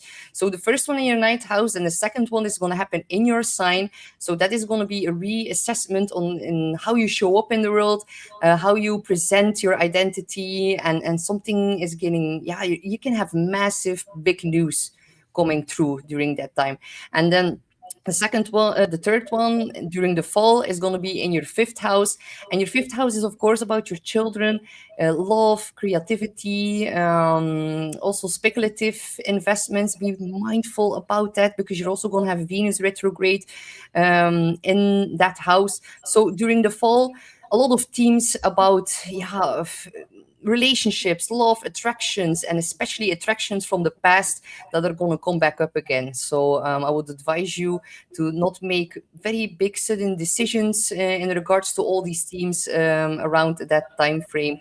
But other than that, Saturn and Neptune in your 10th house are really going to give you a lot of new structure, and Uranus in the 12th, massive insights and messages from your ancestors and spirit guides are going to come through your dreams. So good luck, my dear Cancer. Okay, very good. Janine, take our poll on Cancer for 2026. I see in the back end here, I'm getting crazy notifications in my email. A lot of you are booking readings with ASTRID right now during the live show. Don't forget to use the coupon code Beyond Mystic to get your 10% off there. And for some of you who have booked it without using it, just let Sarah know and we'll adjust it. And we'll, of course, reimburse you your 10%, no problem. But just Beyond Mystic, one word, we'll give you a 10% there as well. Okay, Janine, Cancer 2026, what do you see? Okay, we got the High Priestess, the Emperor. So making your living through your intuitive knowing. Okay, and or really like really structuring how you use your intuition. So that could be personally done or out in the world. To me, that would be like making your living through it. So that's interesting. And then Knight of Cups here, moving in a direction that's definitely heartfelt.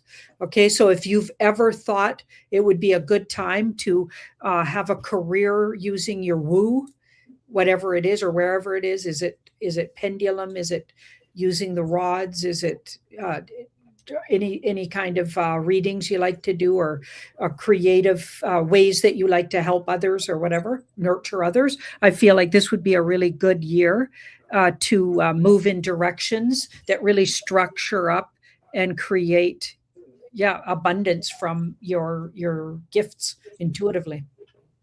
Okay, very good. That's great for Cancer for 2026. Astrid, let me bring you back up on the screen here, and let's get to the next sign.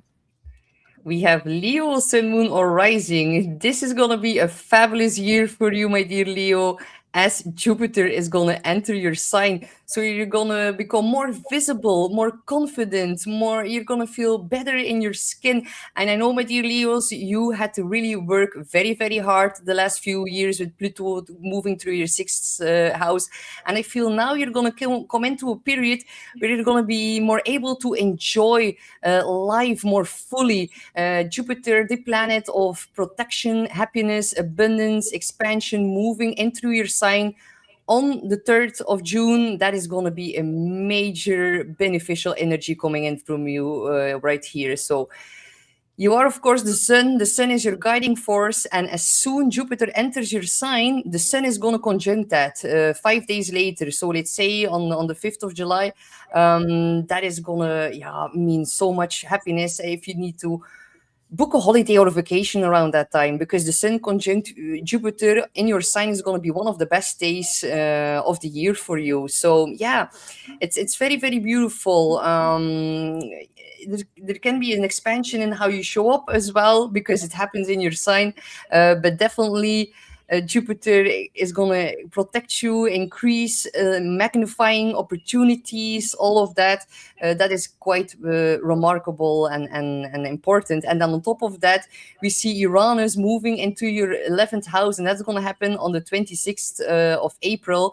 And Uranus in the 11th house is going to break you free from your social sphere that no longer resonates with who you are. But the 11th house, it is about like-minded people, and Uranus traditionally rules the 11th house, so it is strengthened here in your chart. Uranus in the 11th, it is about meeting your soul tribe, attracting like-minded people, attracting eccentric friendships, really people who admire and love you for your strength and your roaring from time to time. So Uranus is going to create a little bit of unpredictability. If you do anything online, you can attract beautiful new communities in which everything aligns, or your community is going to stimulate you to become more of your authentic self. And that is actually a very, very welcome positive influence. If you have anything around 4 degrees, the 20th of July is going to be a major important period for you, as all the planets are going to make a connection towards your sun, moon, or rising. So yeah, this is going to be a very, very positive time for you, my dear Leo. So good luck. Cool for the Leos. A lot of Leos in the chat also, I can see. Janine, Leos, any advice for 2026? Let me bring up your card view here as well. We got to love our Leo buddies. Yeah. Yeah. Okay, let's have a look.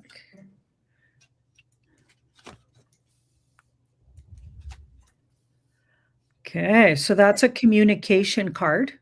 So it's about really looking at how you're communicating and maybe finding new ways to communicate your ideas. We've got this is a fear card, and a real breakthrough is right next to it. So letting go of your fears.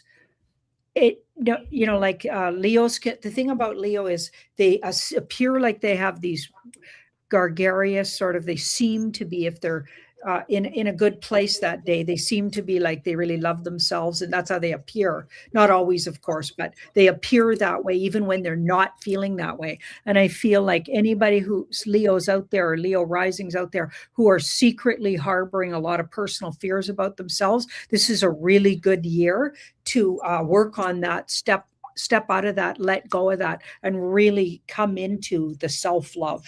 So it feels like you got a lot of support, Leo, this year to self-love or come into and really recognize how many people see you differently likely than you even see yourself. And this is not to say they outwardly appear that way, because they're usually pretty good at covering it up and they seem like they've got that covered, but often there's insecurities around the Leos, at least the ones I know. And yeah, it's a good year to leave that behind and really step into who you already have become and find new ways to communicate or kind of show yourself out there.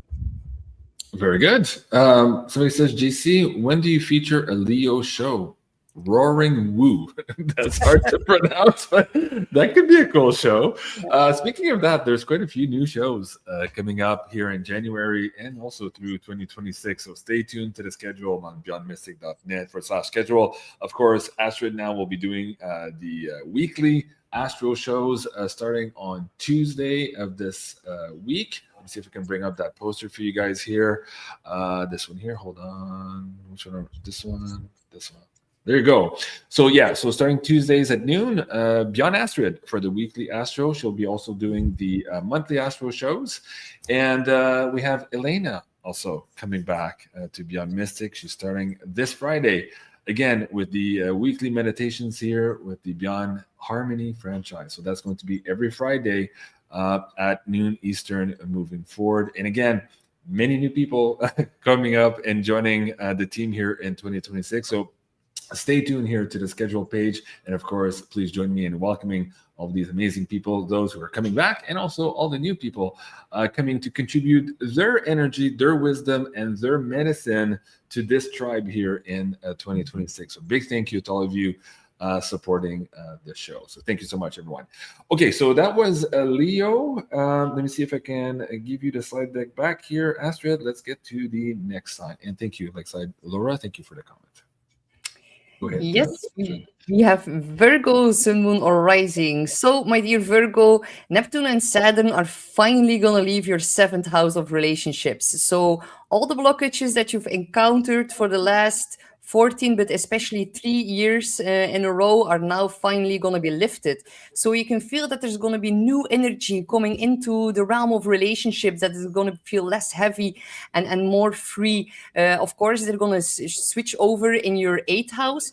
That is more about shared finances and psychology and trauma and all of that. And really, like Neptune first comes in and dissolves a lot of the trauma, and Saturn then is going to give you a new structure in that. So it is very helpful here to start working on some kind of relationship wounds from the past few years to really resolve that. So yeah. But let's talk a bit more about your chart ruler, because your chart ruler, of course, is Mercury, and we're going to have Mercury retrogrades. The first one in February, that is going to be in Pisces in your 7th house. That's like going to be a wrap-up from all the energy leaving and a big reassessment around relationships. Then in June, it's going to be in Cancer in your 11th house, a big reassessment around friendships and the groups that you belong to, and also about your hopes and dreams for the future. And then in October and November, it's going to be in Scorpio, and that is of course going to be in your 3rd house, and that is going to be the most special one from the entire year, my dear Virgo, because when you have a Mercury retrograde in the 3rd house, it is strengthened because it belongs in the 3rd house. You can change your technological advices. Maybe you're going to need to fix something about your car. That is possible. Mercury is also service and maintenance in the 3rd house, being on the road. Very good time to ponder upon what you want to write. If you want to write something this year, that is also beneficial, and it's going to give you ample time. Venus retrograde in the 3rd house, you're going to bump into a lot of old people from the past in your local neighborhood, and they're going to help you forward in some kind of way. Then we of course have Uranus. Uranus is going to ingress into Gemini on April the 26th, and that is going to make a square towards your Sun, Moon, or Rising.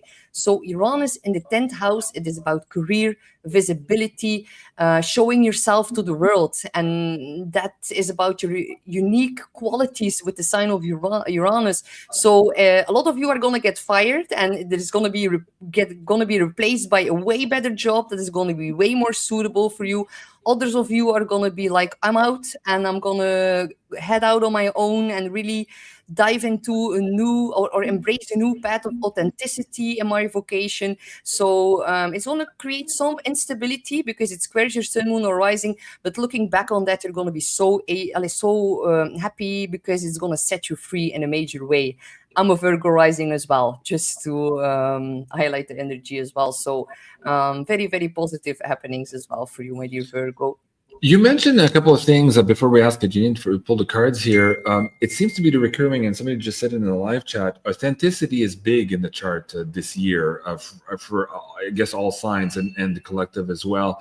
Now, for the Virgos in authenticity who are dealing with ego and past wounds, you're saying it's very good. It's the astrology is propice, favorable to them healing some of those past relationships.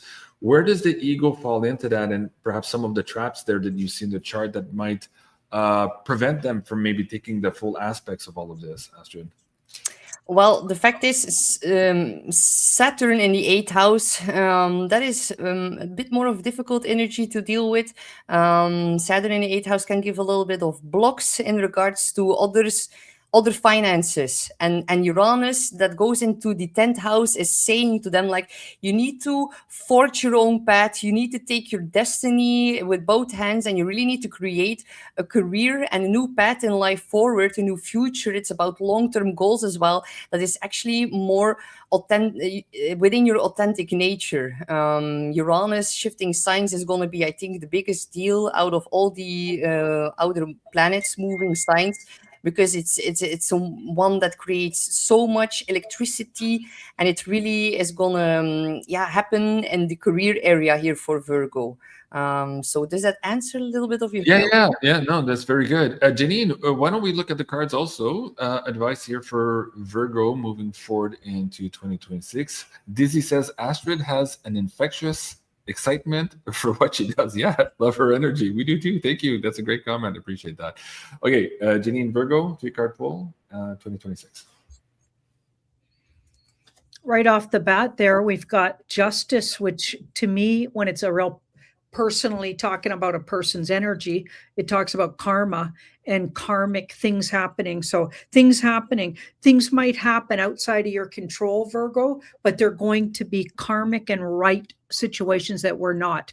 And Astrid did mention possibly changes in work. And, you can go back and listen to what she said about that. She's mentioned it a few times. So I feel like that maybe, what this is talking about here. Even if you don't like changes or they come when you weren't expecting it, say you get laid off, trust the universe has your back. There's the karmic right thing you're making. The universe is making an adjustment for you, and trust the process. Something better will come. So don't spend too much time being disappointed if something happens outside of your control. And I know that can be hard for Virgos. Okay. You'll come into more of a true alignment of your true self and be able to express yourself in the next thing better. Like it'll be more aligned with who you actually are today. Wow, that's great advice. And thank you, Janine, for that. And Lakeside Laura says, I booked with Astro this Friday, before I knew she joined with Beyond Mystic. Perfect synchronicity. Yes, guys, Beyond Mystic, one more is the coupon code there. If you want to book with Astrid, I see quite a few more booking in during the live show here. So on that note too, these schedules tend to fill out very quickly with availability for the astral readings. So if you're looking at getting some alignment and some help decoding your chart for this year, probably don't wait too long, as I see the calendar is filling up quite rapidly already during the live show. Okay, so let's get back to the next sign here. Astrid, here you go. Yes, we have Libra, Sun, Moon, or Rising. So, my dear Libra, this is actually a very important year in regards to relationships, as Saturn and Neptune are going to enter your 7th house, and it's in your opposing sign, so directly affecting your Sun, Moon, or Rising. Definitely, if you have them within the first 10 degrees, then you're going to be under a Saturn transit, and Neptune will also start to cast its spell on you. So there can be a little bit confusion in relationships, but it can definitely also become way more spiritual. Maybe you're gonna face the reality about your relationships and your close one-on-one connections, and Neptune is really gonna offer some spiritual boost in that. Now, do whoever want to mention, be a little bit careful with people who struggle with substance abuse, and do not try to save them in any kind of way, because that can be a very, very big theme here with these two playing out in your 7th house. But apart from that, what's also very very cool is actually Uranus shifting into your ninth house. That is really about your worldviews, about your philosophy, about spirituality as well. And it's also about long distance travel. So a lot of you, my dear Libras, are going to go on a long distance journey that is going to create massive insight and breakthroughs. And if you want to publish anything like a book, Uranus can help you to, and it's going to provide you some unexpected people that will be crossing your path that can really help you with exposure or showing your insights, and your belief system is getting totally rewired as well with Uranus. And Uranus is trining towards your sun, moon, or rising. So that is actually very, very helpful. We then also see Jupiter, the planet of faith and abundance and protection. It's going to enter your 11th house from the 30th of June. And it's going to create massive new like-minded people that will be crossing your path. Jupiter in the 11th house, it is so magnifying. It is so expansive. You're going to go to a lot of parties, a lot of social gatherings. You're going to maybe get to know a new best friend. And with the eclipses playing out in Leo and in Aquarius, there is a very big focus this year on your self-expression versus how you belong within collective groups, and having a lot of expansion and abundance within that. So with Pluto and Uranus trining towards Libra, there is a massive air trine going on for you. So this year you're really going to get a boost, and you will put more focus on the things that make your heart sing in the 5th house. And with the eclipses and with the 9th house, your whole belief system and your look on the world is actually getting a massive consciousness upgrade. So very, very positive, as a lot of the planets make a very positive aspect towards your sign, my dear Libra. Very good. And Janine, any advice for the Libra here in 2026? A few people are saying that they don't know their exact birth time. So when they want to book with you and they're entering their data, place of birth, date of birth, and all that, if they don't have the specific time, what should they write down for the booking session for you to get the best possible picture, even though you don't have the exact time, Astrid? Well, if people don't know their exact birth time, they can ask it in their local office. How do you call it? With the mayor and The everything. registrar, maybe, and Yes. the birth certificate. Yeah, with the province. Yeah. If you want the most accurate predictions, the birth time is very important. But if it's not possible to know that, then we can look from the sun sign perspective. Then I'm just going to shift the chart, and we're going to start looking by the sun and how everything goes from that. So there's definitely another possibility, and definitely also very accurate. It's just like from another perspective. Okay, so it's not out of the cards for them to do a booking if they don't have the time specifically. They can still get a lot of value out of the reading. Okay, very good. Thank you for that, Astrid. Janine, Libra, 3-card pull. What do you see?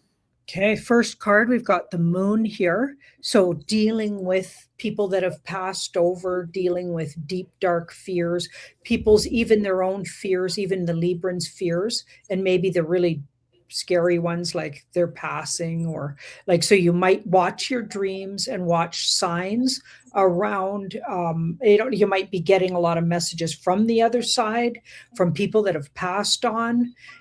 So very, very intuitive and thin veil there around people that have passed on, maybe even getting messages about your own passing, which I'm not trying to sound morbid. I mean, I was taken to exactly when and how I might pass, and it was absolutely, it was uplifting actually, and I thought it was great information. So it wasn't scary, so if you approach it that way, it's good. But you may find you're really understanding a lot more about people who have gone before you, people you care about, but also your own passing. And here we've got the Knight of Cups. So lots of emotional and very intuitive information coming your way. You could move in and out of, and especially, like I said, watch your dreams.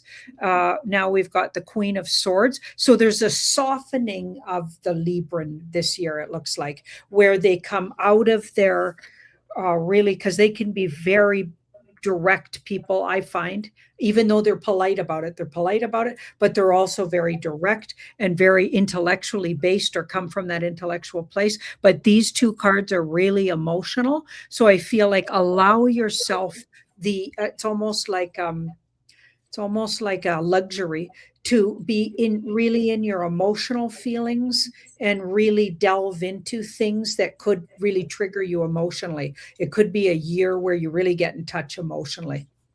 Wow, that's very good. Thank you, Jane, for that. I appreciate it. Somebody says, I don't think Astrid understood the 2-3 minute per side. No, I think Astrid understood. She's just being very, very generous with her time and her expertise. On that note, let us know how you think Astrid is doing in the show right now. Give us some love in the comments, and I'm sure she'll appreciate that.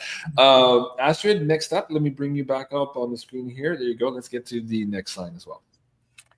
All right, we have Scorpio, Sun, Moon, or Rising. This is going to be a year of very, very deep recalibration. Luckily, you're already very used to that, my dear Scorpio. So not surface level change, real structural transformation. A lot of things are going on here for you. And you are one of the signs, actually together with Virgo, I forgot to mention it, but a lot of the outer planets are going to make a quincunx aspect towards your sign, which means that the two signs don't really get along together, and there's a little bit more friction for you this year, and you're going to definitely notice that. But also a lot of positive things, of course, are going to happen for you. Saturn and Neptune are going to enter your 6th house, so there's a very big new foundation being poured in your job, in your office space, with your colleagues, your daily routine, actually your service towards other people. Neptune is going to come in January and dissolve a lot of the structures, and then Saturn in February is going to join the 6th house and pour a whole new foundation.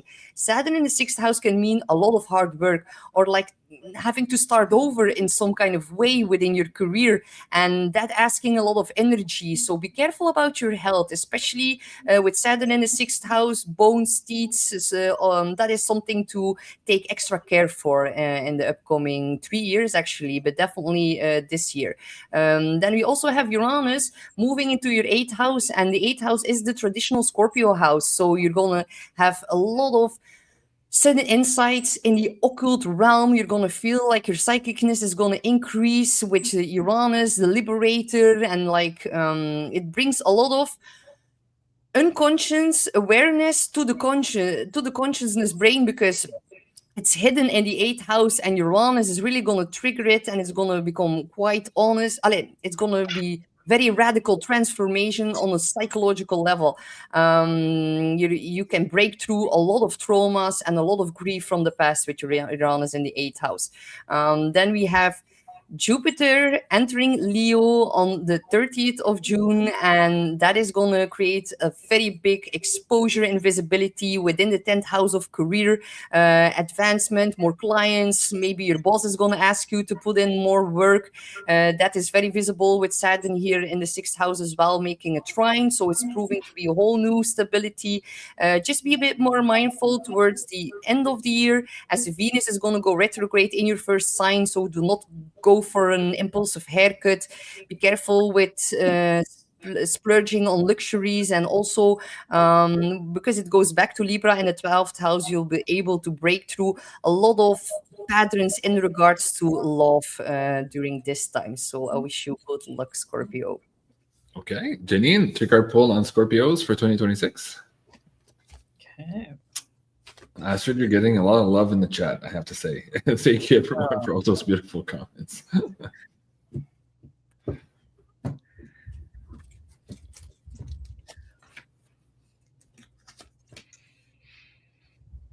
Warriors, like really intense and passionate energy with the first two cards here. So we've got the Knight of Swords, which is the Knight of Swords is very intuitive, direct, and passionate, but also very intelligent. It's done the homework too. Done the homework, but also uses their intuition. So they're combining both and going after, whatever topic they're really passionate about. And not being afraid. And I feel like there's plenty of that. And it could even accelerate your ability to really go for what your true beliefs are, and to really bring out your true honest self. So not a year to hide. And I know Scorpios do like to hide sometimes, but maybe those Leo aspects are bringing this out in everybody. So more of a year to really come out and show us who you really are, Scorpio. Okay. And be really on the world stage on some level. And here we've got, so your deep lifetimes of wisdom, a real showcasing year for that. Very good. Great year for Scorpio. Lots of changes. All right. Astrid, let me go back to the live chat here. I'm having trouble putting you back on. There you go. Okay.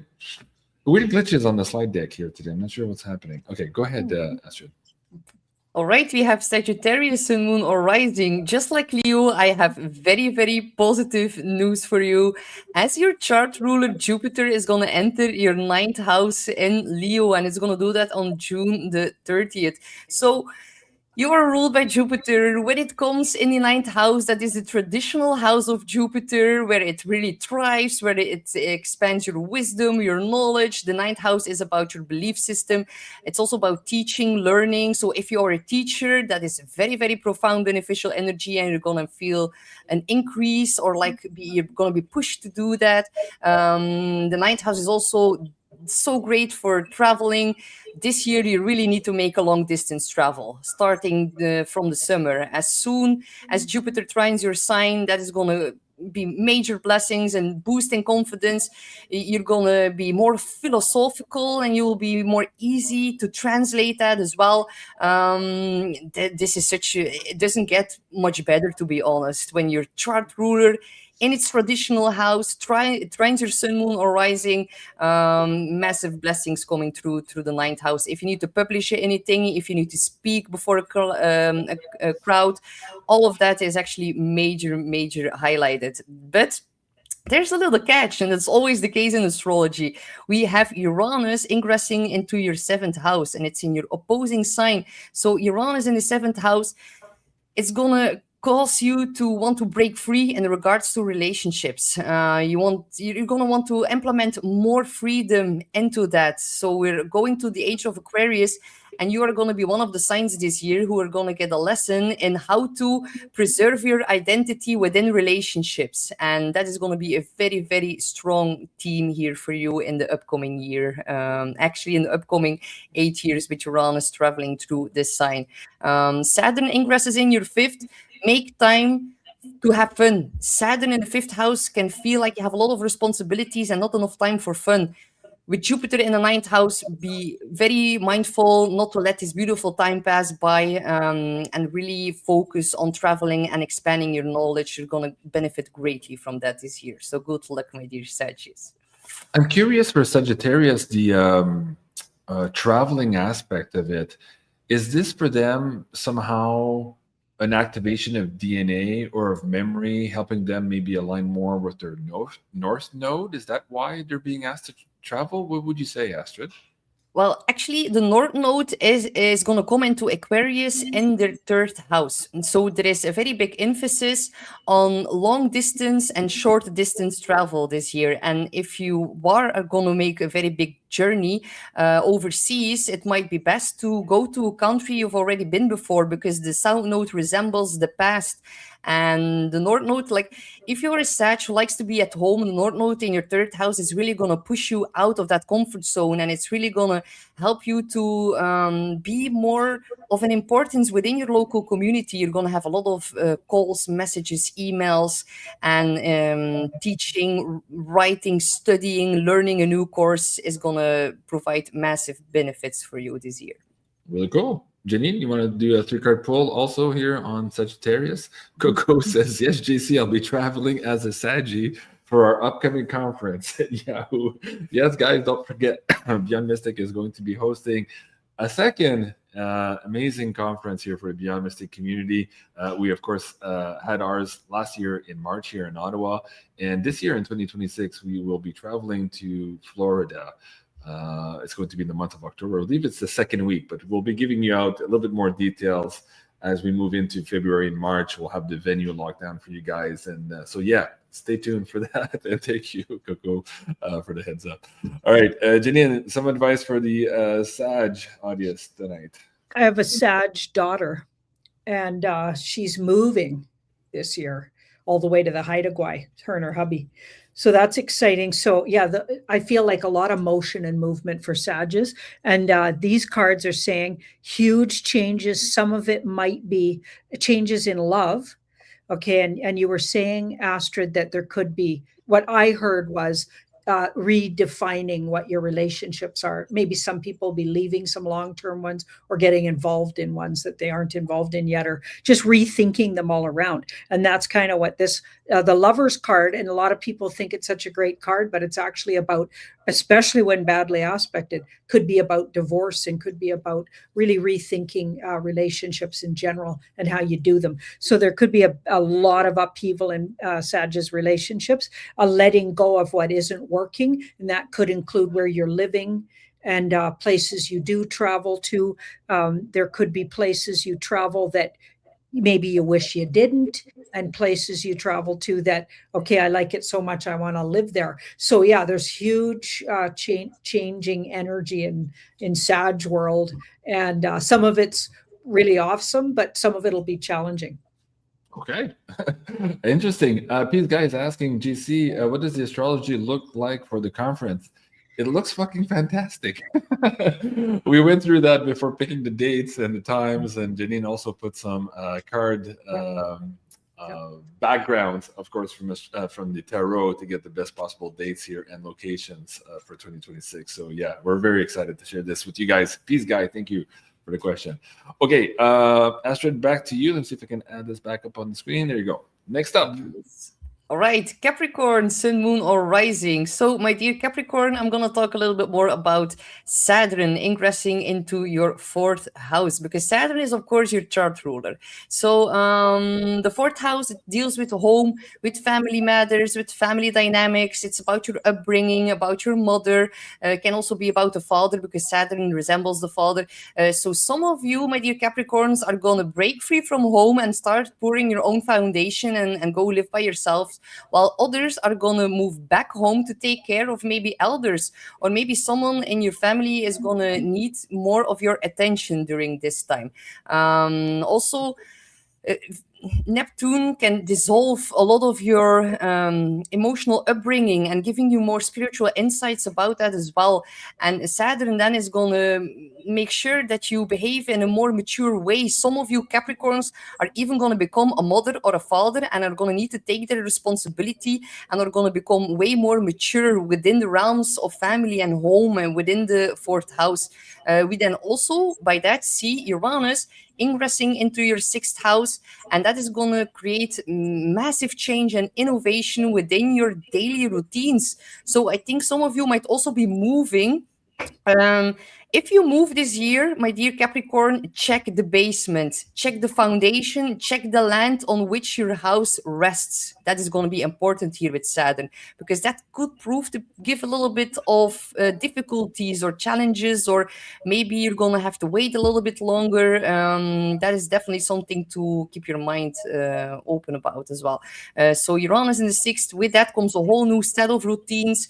Be extra careful for your nervous system.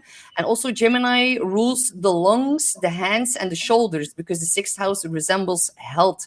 You're going to need to give a little bit more sweet, loving attention towards that this year as well. And then Jupiter in the 8th, expansion of finances and expansion in shared resources. So that is all very, very positive to see. So good luck, my dear Capricorn.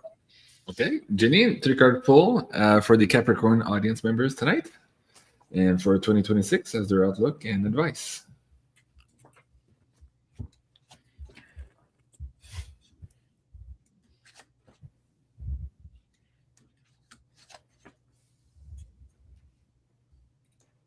Wow.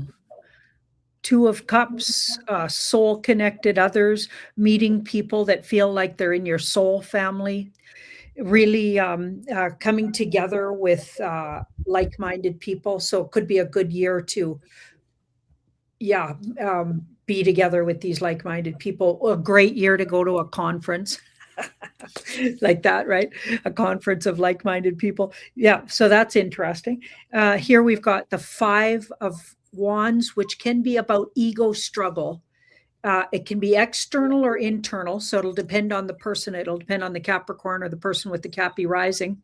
So you could experience a lot of like controversy at work, or where you get nobody likes your ideas, or you bring an idea to the table at a family meeting and everybody's going against your idea or whatever. So there could be like conflict externally around you, workspaces, family, partners, that sort of thing. Or this could be internal, where parts of yourself are fighting with each other, right? So all the voices in your head not being able to really come together. But that feels like towards the end of the year, that really clears up. A lot of clarity happens through this. So this is actually a necessary. Fives are necessary.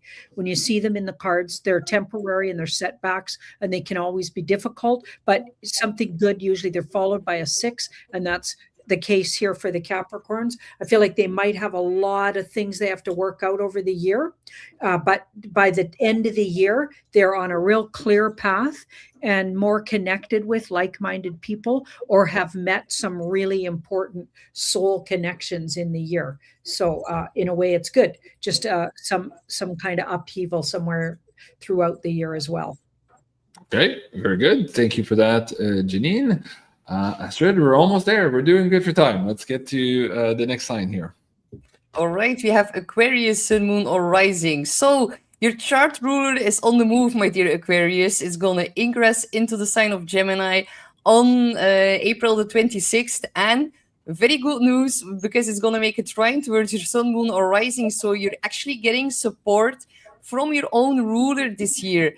And it's ingressing into the 5th house of fun, romance, children, leisure activities, having a good time, being a little bit more radical and expressive, and telling other people what makes your heart sing. So that is actually very beneficial energy. And it's also going to trine Pluto in your sign. So Pluto in your sign, that is very big, heavy way to deal with. It is actually testing your limits of power and how well you handle power as well. The fact that it's going to trine Uranus here during the month of April and onwards, that is actually creating a massive increase in unpredictabilities in regards to redefining your identity. And people are going to look to you and they're going to feel like, oh, wow, this person, him or her, she's so changed and she's more fun. And then there's a big pool, a big trine between like expressing your power and then also how it's going to create massive breakthroughs in that. So Uranus in the 5th house, it is about letting your hair down. It is also about enjoying weird activities for fun. I'm also born with Uranus in the 5th house. So actually all the weird things are fun times for me. And that's going to be massively increased for you guys as well. Then Jupiter enters Leo on June the 30th in your 7th house. This is about attracting the right partner. The 7th house is the realm of relationships. It's going to oppose Pluto in your sign, so be a little bit careful. It's about power dynamics as well. If you're in a toxic relationship, then that's going to be massively highlighted. But if it's healthy, then it can also mean a deepening. But it also depends on your natal chart, of course. But Jupiter in the 7th house always gives blessings. But in the beginning, it's going to oppose Pluto a little bit. But definitely very, very positive news here for you. So enjoy that this year, my dear Aquarius. Okay, very good. Janine, 3-card pull for Aquarius in 2026. What does the card deck say? My rising woohoo. Okay, there's a lot of great comments. Hey, thank you guys again for all of the interaction in the live show today. You guys are wonderful. I really love that. Hello from Hawaii also. Somebody just said hello. I love that. Maybe next time we'll do a Hawaiian conference next year in 2027, Janine. I'd like to go back to Hawaii. That would be nice. Yeah. Setbacks here. So some setbacks, emotional setbacks. So moving into the year with some emotional setbacks. A lot of us are feeling that even in this community. Probably people viewing this video. Do you know what I mean? Because things didn't always happen exactly how we thought they would and when we thought they would, and etc. So that could just be a general theme going into the year. Okay, but the card asks you to turn around and look at what full cups are behind you and not focus on what cups are spilt here. And interesting, I think, Astrid, you mentioned possibly meeting a soul connection. Did you mention something? Yeah, and the 2 of Cups behind them. So 2 of Cups is the soulmate card. So there could be a soulmate. So while you're busy crying the blues over here about what didn't happen the way you wanted it to last year. Meanwhile, there's an amazing connection to be made here. So don't spend too much time lamenting and staying in the past, right? Move forward. Now we've got that Ace of Swords here. So really good communication. Your skills in writing could, if you are a writer, you could really get to express yourself. You could find that you have a hot written piece just on the tip of your tongue or needs to be written this year. Like, it's exciting for anybody who's a writer or a communicator in that sign. Okay. And now we've got the like, it could get to a big audience here with that 10 of Pentacles. Also, the 10 of Pentacles is about family. So maybe being able to really be understood by your family. And I know a lot of people viewing are kind of the black sheeps of their family, or are those awakened ones, and we're fewer in family dynamics. Usually there's just one or two of us, and then the whole rest of the crew are normies, I guess is how we like to call them. Okay. But I feel like this could be a year for the Capricorn to really be heard, seen and heard in a way, and also meet that soulmate. Wow, really good. Am I right to say that we are at the last but not least? Pisces are next, Astrid? Okay, Yeah, let me bring that back up on the screen here. Hold on. Pisces for 2026, we have Astrid. Yes, this is going to be your graduation moment. Neptune is going to leave your sign on January the 26th, and it's going to jump over into the second house, where it's going to ask you, maybe in the beginning, it's going to dissolve some of the structures you're being, that are being laid in regards to money and finances. But don't worry, Saturn will soon ingress there as well, and it's going to ask you to pour a whole new foundation in regards to money themes. Saturn in a second can give a little bit of notion of having to budget or be a little bit more unconventional in regards to money. But all these planetary energies leaving your sign is going to be a great relief. So definitely party time.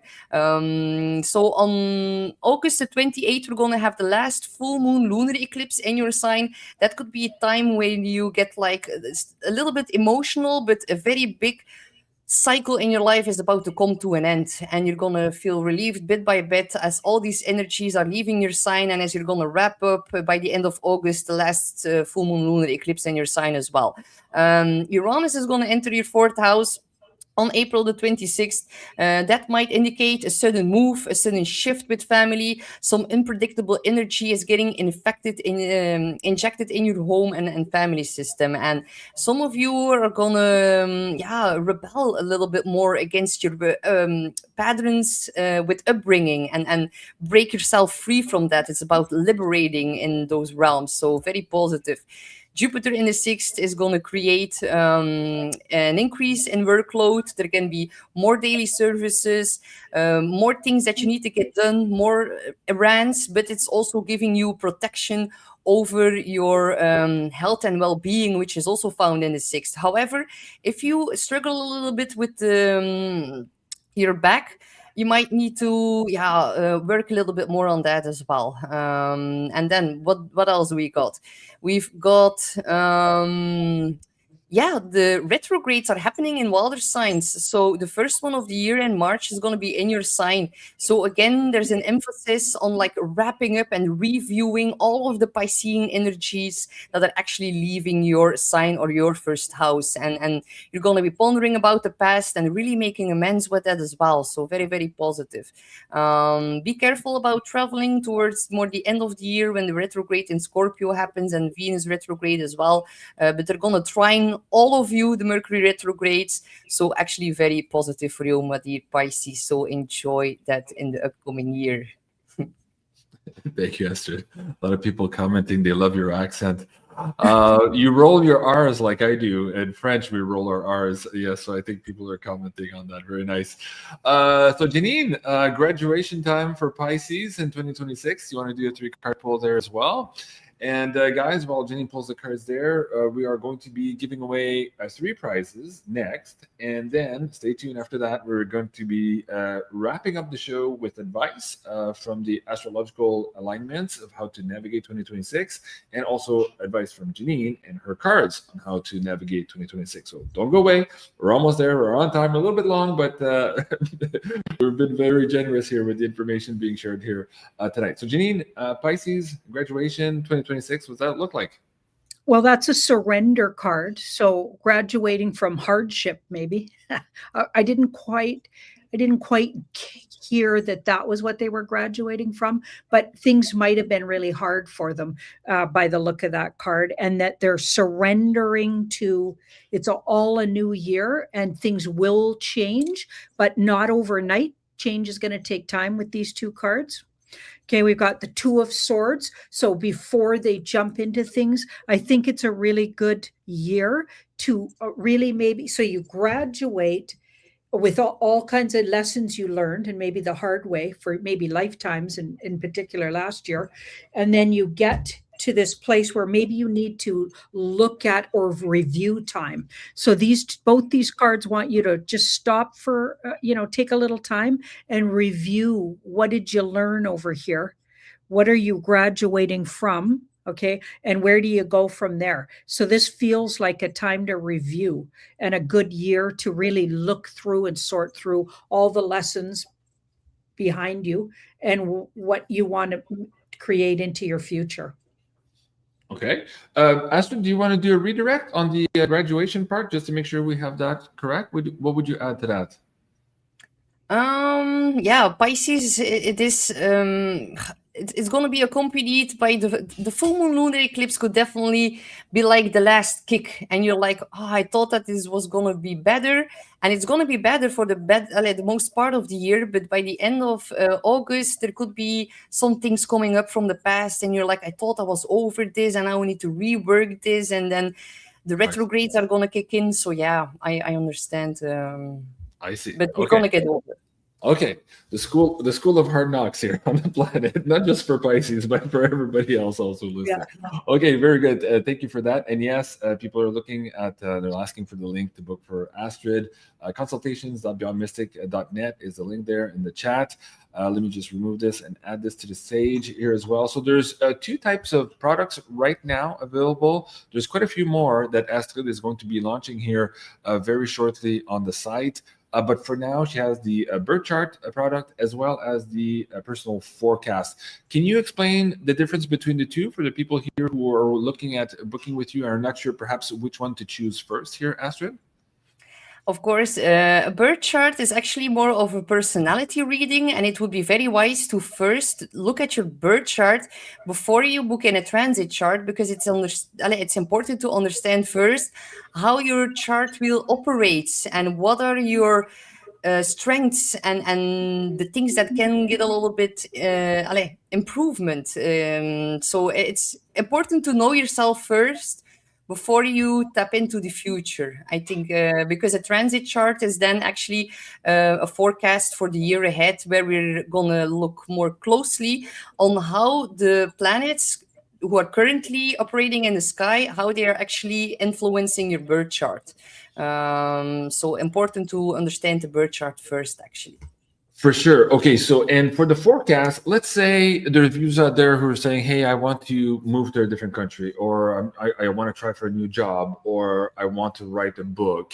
Is there a way in these personal forecasts that you can look at these transit and give them the best possible times to do those specific endeavors? Like, how does that work for them? And can they bring questions also to your readings here, Astrid? Of course, we can look at all different aspects of your life, and whatever question you have, I can look at specific houses and planets and how they are influencing you, and it can give you the best time for holiday, for attracting more money, for abundance, for your health, relationships. We can look at all of it. So. Okay, very good. So guys, don't forget, Beyond Mystic in one word. It'll give you 10% off here of these 2 bookings. And also be sure to watch the first inaugural show here of Beyond Astrid. This is coming up this Tuesday here in 2 days from now at noon Eastern, and then every week after that on Tuesday. And we are also going to be adding the Beyond Astrid monthly show here very shortly. So stay tuned to the schedule page for that. Okay, so a couple of gifts to give away. First one here is the pyramid from Carla at Ascension Organites. We're going to be giving away this one here. And the question is, what date in 2026 are all the outer planets coming into at 4 degrees? So what date were we talking about for the outer planets coming in at 4 degrees? While I wait for that to populate, also, I believe Carla just extended, yes, the discounts here for the holiday season. The entire site is 30% off there as well. So if you go to ascensionorganites.com, whether you're looking for the Shanghai pendants, the silver jewelry with Janine, the candles, and much more, of course, also the organite pyramids, please do check it out there at ascensionorganites.com. So let me go back to the live chat. Quite a few people have the correct answer in there already, but you guys were paying attention. That's very good. Let me bring this comment off the screen and give us a little bit more real estate. So Janine, let me know when you want me to stop the feed and we'll pick the first winner. Janine. Stop. Okay, my cursor is on Lynn McGreevy, I think is how you pronounce it. Lynn McGreevy or McGreevy, July 20th. Yes, that's the correct answer. Congratulations, Lynn. If you go to the top of the page here at beyondmystic.net, you're going to be looking at the tech support email. Just send us an email there, give us your information, and we'll get Carla to ship out this beautiful pyramid to you here in very short order. While you're there, also, if you're looking for silver, crazy news in silver, if you haven't seen the Wu-Fi forecast, Jenny and I just pushed that out yesterday or the day before. You don't want to miss that. A lot of stuff happening there in our financial world. And if, again, you're looking for silver, please go to beyondmystic.net/silver and fill out the form there and let Andy know what you guys are looking for heading into 2026. Okay, so second prize to give away is this beautiful new set of soaps from Aline here at florininfarm.ca. And I believe it's these here. Yes, so the Fireside Cinnamon, Golden Spice, and Evergreen Morning. And in fact, she's going to be adding a fourth new soap to this kit, to whoever is going to win this kit tonight. So the question for that one was, there's a weird date for Aries in April. There was one date that Astrid said could be problematic and that she would be giving us a little bit more details as she continues here doing some shows on Beyond Mystic. What date are the Aries looking for here in April of 2026? Hope you guys were paying attention. We'll see how that goes. In the meantime, yes, please check out florininfarm.ca. If you're looking for those bath salt kits as well, they're available still there too. Aline will be launching the beautiful candles also coming up soon. We are going to be giving first dibs to the Insider Access Pass and the Tarot by Janine community when these candles are launched. So that's coming up very, very shortly. But in the meantime, you can get your soaps again here. And the coupon code, generally speaking, for florininfarm.ca is BM10. So BM10 will give you 10% off here, everything on the site. So there seems to be confusion about the date, or maybe I wrote it wrong.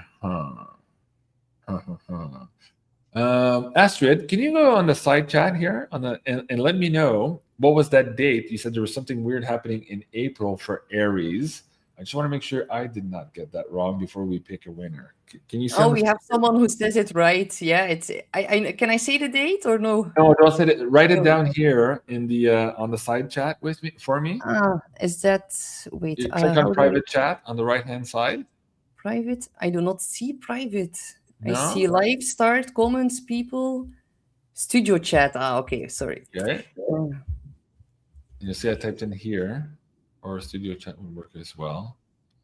Here. Okay, yeah, okay, I have your date. So there's a few people who have the wrong date. I'm wondering why. We'll get into that in just a moment. Okay, so let's go back to the live chat. I'll go to the bottom of the screen here. Hold on. Okay, some people have it. So let me know when to stop the feed. I'll ask you, Astrid, and then I'll scroll up till I see the first correct answer. Okay, we'll do that. So Astrid, anytime you want me to stop, let me know. All right. Stop. Okay. I'm right there, actually. Blends. Yes, April 17th. So what was that date on April Well, 17th?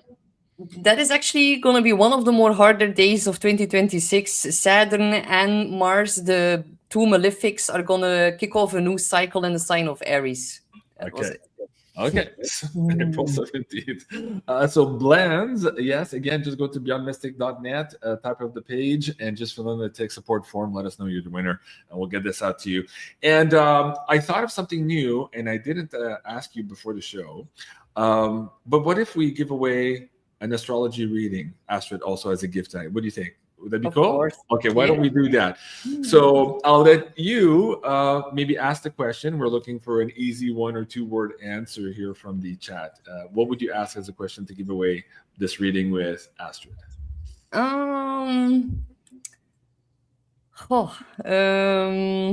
Yeah, when the first eclipse of 2026 is going to kick off.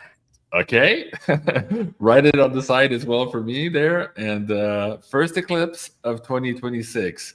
So you guys were paying attention. And also, yeah, in the Discord and the Insider Access Pass channel too. Here, give me the answers here. If you guys are still there watching, we'll try to pick a winner here tonight. So yes. Also, Janine, while we wait for that to populate, it's a little bit more of a technical question here. Let me just bring this back on the scene. So typically here on Tarot by Janine, you do 2 videos a week, sometimes more. You're looking at all the news, you ask your audience members for questions, and you try to decode this crazy reality. But once a month, you also do a bigger zodiac spread. So for the community who are already members here, have you already posted your zodiac spread for the month here, Janine? Yeah. Just before I came on this show, it was up. Yeah. Okay, very good. So guys, for about the price of a cup of coffee there, you get all the news. Please join Janine here and her beautiful community at tarotbyjanine.com. Okay, it's time to pick a winner. Let me go back here just to make sure I have the correct date. Yes, and I'm going to pick Cyber Dragon. February 17th is the correct date. So congratulations to Cyber Dragon there. I'm picking you up from the Discord chat here for the Insider Access Pass membership. So big congratulations to you. For you, Cyber Dragon, yes, either send an email directly to Sarah or fill out again the tech support form, and we'll get that connected in the back end so you guys can book with Astrid there. Okay, so we're almost there, guys, at the end of the show here for this 2026 forecast. Let me start with you first, Astrid. There's a lot of interesting alignments, and also, as you mentioned, some of them we haven't seen perhaps in 2,500 years here. So we could be finding ourselves in very new, uncharted territories. In some cases, the rate of change is also going to be accelerating for 2026, as I understood your forecast. What would be your best advice here? Take a minute or two to share with the audience members how to navigate this, both for themselves, but also maybe for their loved ones and for the collective. What would be your advice for the community, Astrid? Especially wear red, orange colors, gold colors to embody the air and the fire energy. That will be very helpful. Light orange and red candles and gaze into them to connect with the energy as well. Do not be afraid to learn new things, to really tap into your authenticity, to let that shine through. Also, sun charging rituals are going to be very beneficial over the summer. Go to the sauna, do some kind of heat ritual, build a new fitness routine would also be very beneficial. You need to burn off some fears, some anger, and when you sweat, you release, and you're going to feel so much calmer and more capable of getting over your fear, because we're going to have to do a lot of things for the first time in our lifetimes, and when we get pushed out of our comfort zones, some people that can feel a little bit uncomfortable, but just know that it's the universe guiding you towards your most authentic self. So very good. You mentioned the routine, the colors, exercising. I'm wondering about food. What food specifically bring you more into that fire energy? Do you have anything to recommend there as well? Everything that's spicy, that is everything that's hot peppers, and it's going to burn away toxins as well. That is also going to be helpful. Interesting. Okay, so maybe we should do a Beyond Mystic conference in Mexico or something. Go do some very spicy foods. Okay, very good. Janine, let me bring up your card view as well. Do you want to speak from the heart here in terms of advice for 2026? Do you want to pull for a card, or you want to do a combination of both? I'll pull some cards. Okay. I'll pull some cards. But I loved what Astrid was saying about wearing certain colors, the embodying energies. And since the whole year is really fiery and air, and it's so exciting that we're finally getting out of that soggy water, like we've been dealing 2,000 years of the age of Pisces, you know, towards the end, and I know it was good for us and everything, but towards the end, it was like good riddance, please, to all that water, you know what I'm saying? Emotional energy. And also that sort of created steam, because it created like where we literally were in fog a lot of the year. Like what's really going on, we don't even know. You know what I mean? What happened last year? Like what? What was real? What wasn't? Right? So it's really exciting that it's getting into, I hope, a little more crispy energy, like fire, and like a little illuminating, because fire will illuminate, and also the air. So like I'm thinking even like lightning, you know, so air traveling through water, because I know there's still a little bit of that Pluto energy left that we're dealing with, but so much Aquarian coming in, so much fire. Yeah, so I'm super excited about it. I loved what Astrid said about it. So let's have a look at what the cards want to say. Debster says 2026 spicing things up. Yeah. Yeah, spicing things up. That's good. You know what I just saw today on my Twitter feed? It was an old presentation of Elvis. He was in Vegas and he was singing Fever. And I never really listened to the lyrics, and now I understand when he says, "You give me fever, she gives me fever," what that song's really about. And my mom was laughing at me. She said, "Didn't you know?" Anyways, so spicing things up in your life, 2026. If you haven't seen that rendering of Elvis singing Fever, you'll get the drift.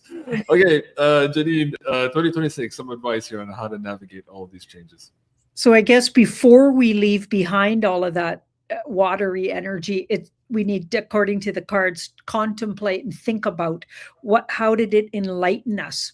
How were we enlightened through all of that energy that we went through in the last year and years leading up in the past? So we've got this wonderful sovereign card to remember that you already are sovereign. You're not trying to become more free. You already are. Okay, so to remember that, and to be absolutely step into 2026 with the knowledge that you are free, you are sovereign, and nobody can ever enslave you again. You have knowledge. You know now how they do it. We were educated through the last 5 or 6 years, and some people, they've been watching for 20 or 30 years, how things work and how we were fooled. And so we've had a great education, and it's time to really think about what we learned and put it into action, right? So we have all the tools now. We've graduated in a way. I feel like we've graduated, and we're moving into a much more ability to become abundant. And this is also a heat card, right? So there's the idea of Leo. There was a lot of Leo and Aries aspects, and Sag, but I feel like all those fire signs are going to really heat things up. You're calling them spicier, so that's like a heating up too, of like on your palate, but like lots of heating up in general, and maybe a time to really shine. Okay, and show what we know now, and step out of the shadows. So no longer hiding in the shadows. All of the people watching this kind of a program, we've been kind of hiding a lot at family gatherings. Like some of us are more outspoken at those than others. I definitely stepped out a lot more in the last, say, 6 months even. Okay, so I feel like all of us, it's time to step out in general and share what we know and step into our true leadership qualities if we have them, and if we're willing to take them on. So yeah, leaving behind disappointment, and taking like carefully looking at what we learned and taking those lessons forward. So we don't stay in the past of what we've been through. We more move forward with all of those things we've gained and learned. Okay, very good. Very good advice. Thank you for that, Janine. And perhaps before we go, we could take some advice from Elvis here, who's sleeping fever in Las Vegas. And that guy has to move. And just a little bit over the caption, it says he's the greatest performer of all time. And look at that. Like, it's just crazy. So yeah, 2026 is giving us the fever and the fire here of the fire horse. Thank you so much, both of you. Thank you, everyone, joining us here today for this first show of 2026. So happy to have you all back. Please, again, check out the schedule here for all the new shows coming up this week. Don't forget to watch Beyond Astrid here on Tuesday at noon Easterns. Astrid, merci beaucoup. Thank you so much for all of your insight and your time here today. Janine, also, big thank you to you. I know this is a long show, and I really appreciate all of your time, both of you, sharing your wisdom and your strength to the community here, helping us navigate 2026. And of course, if you guys want to see this clip, I've just posted it to the top of my Twitter. It's well worth watching and listening to. So guys, this was the 2026 Astro and Tarot prediction with Janine and Astrid. A big thank you to you both. And if you like the show, please give us a like. If you're still here watching the show, give us a comment below the show as well. And don't forget to check out the consultation page here and book a reading with Astrid while they're still available. They're going by pretty fast here on the screen in the back end. And don't forget your coupon code there, Beyond Mystic. In one word, we'll give you 10% off here of your bookings for the personal forecast as well as the birth chart with Astrid. I love you guys. Have a great day. Have a great 2026. I'm Jean-Claude Beyond Mystic. I love you guys. And we'll see you soon. Au revoir. Au revoir. Bye.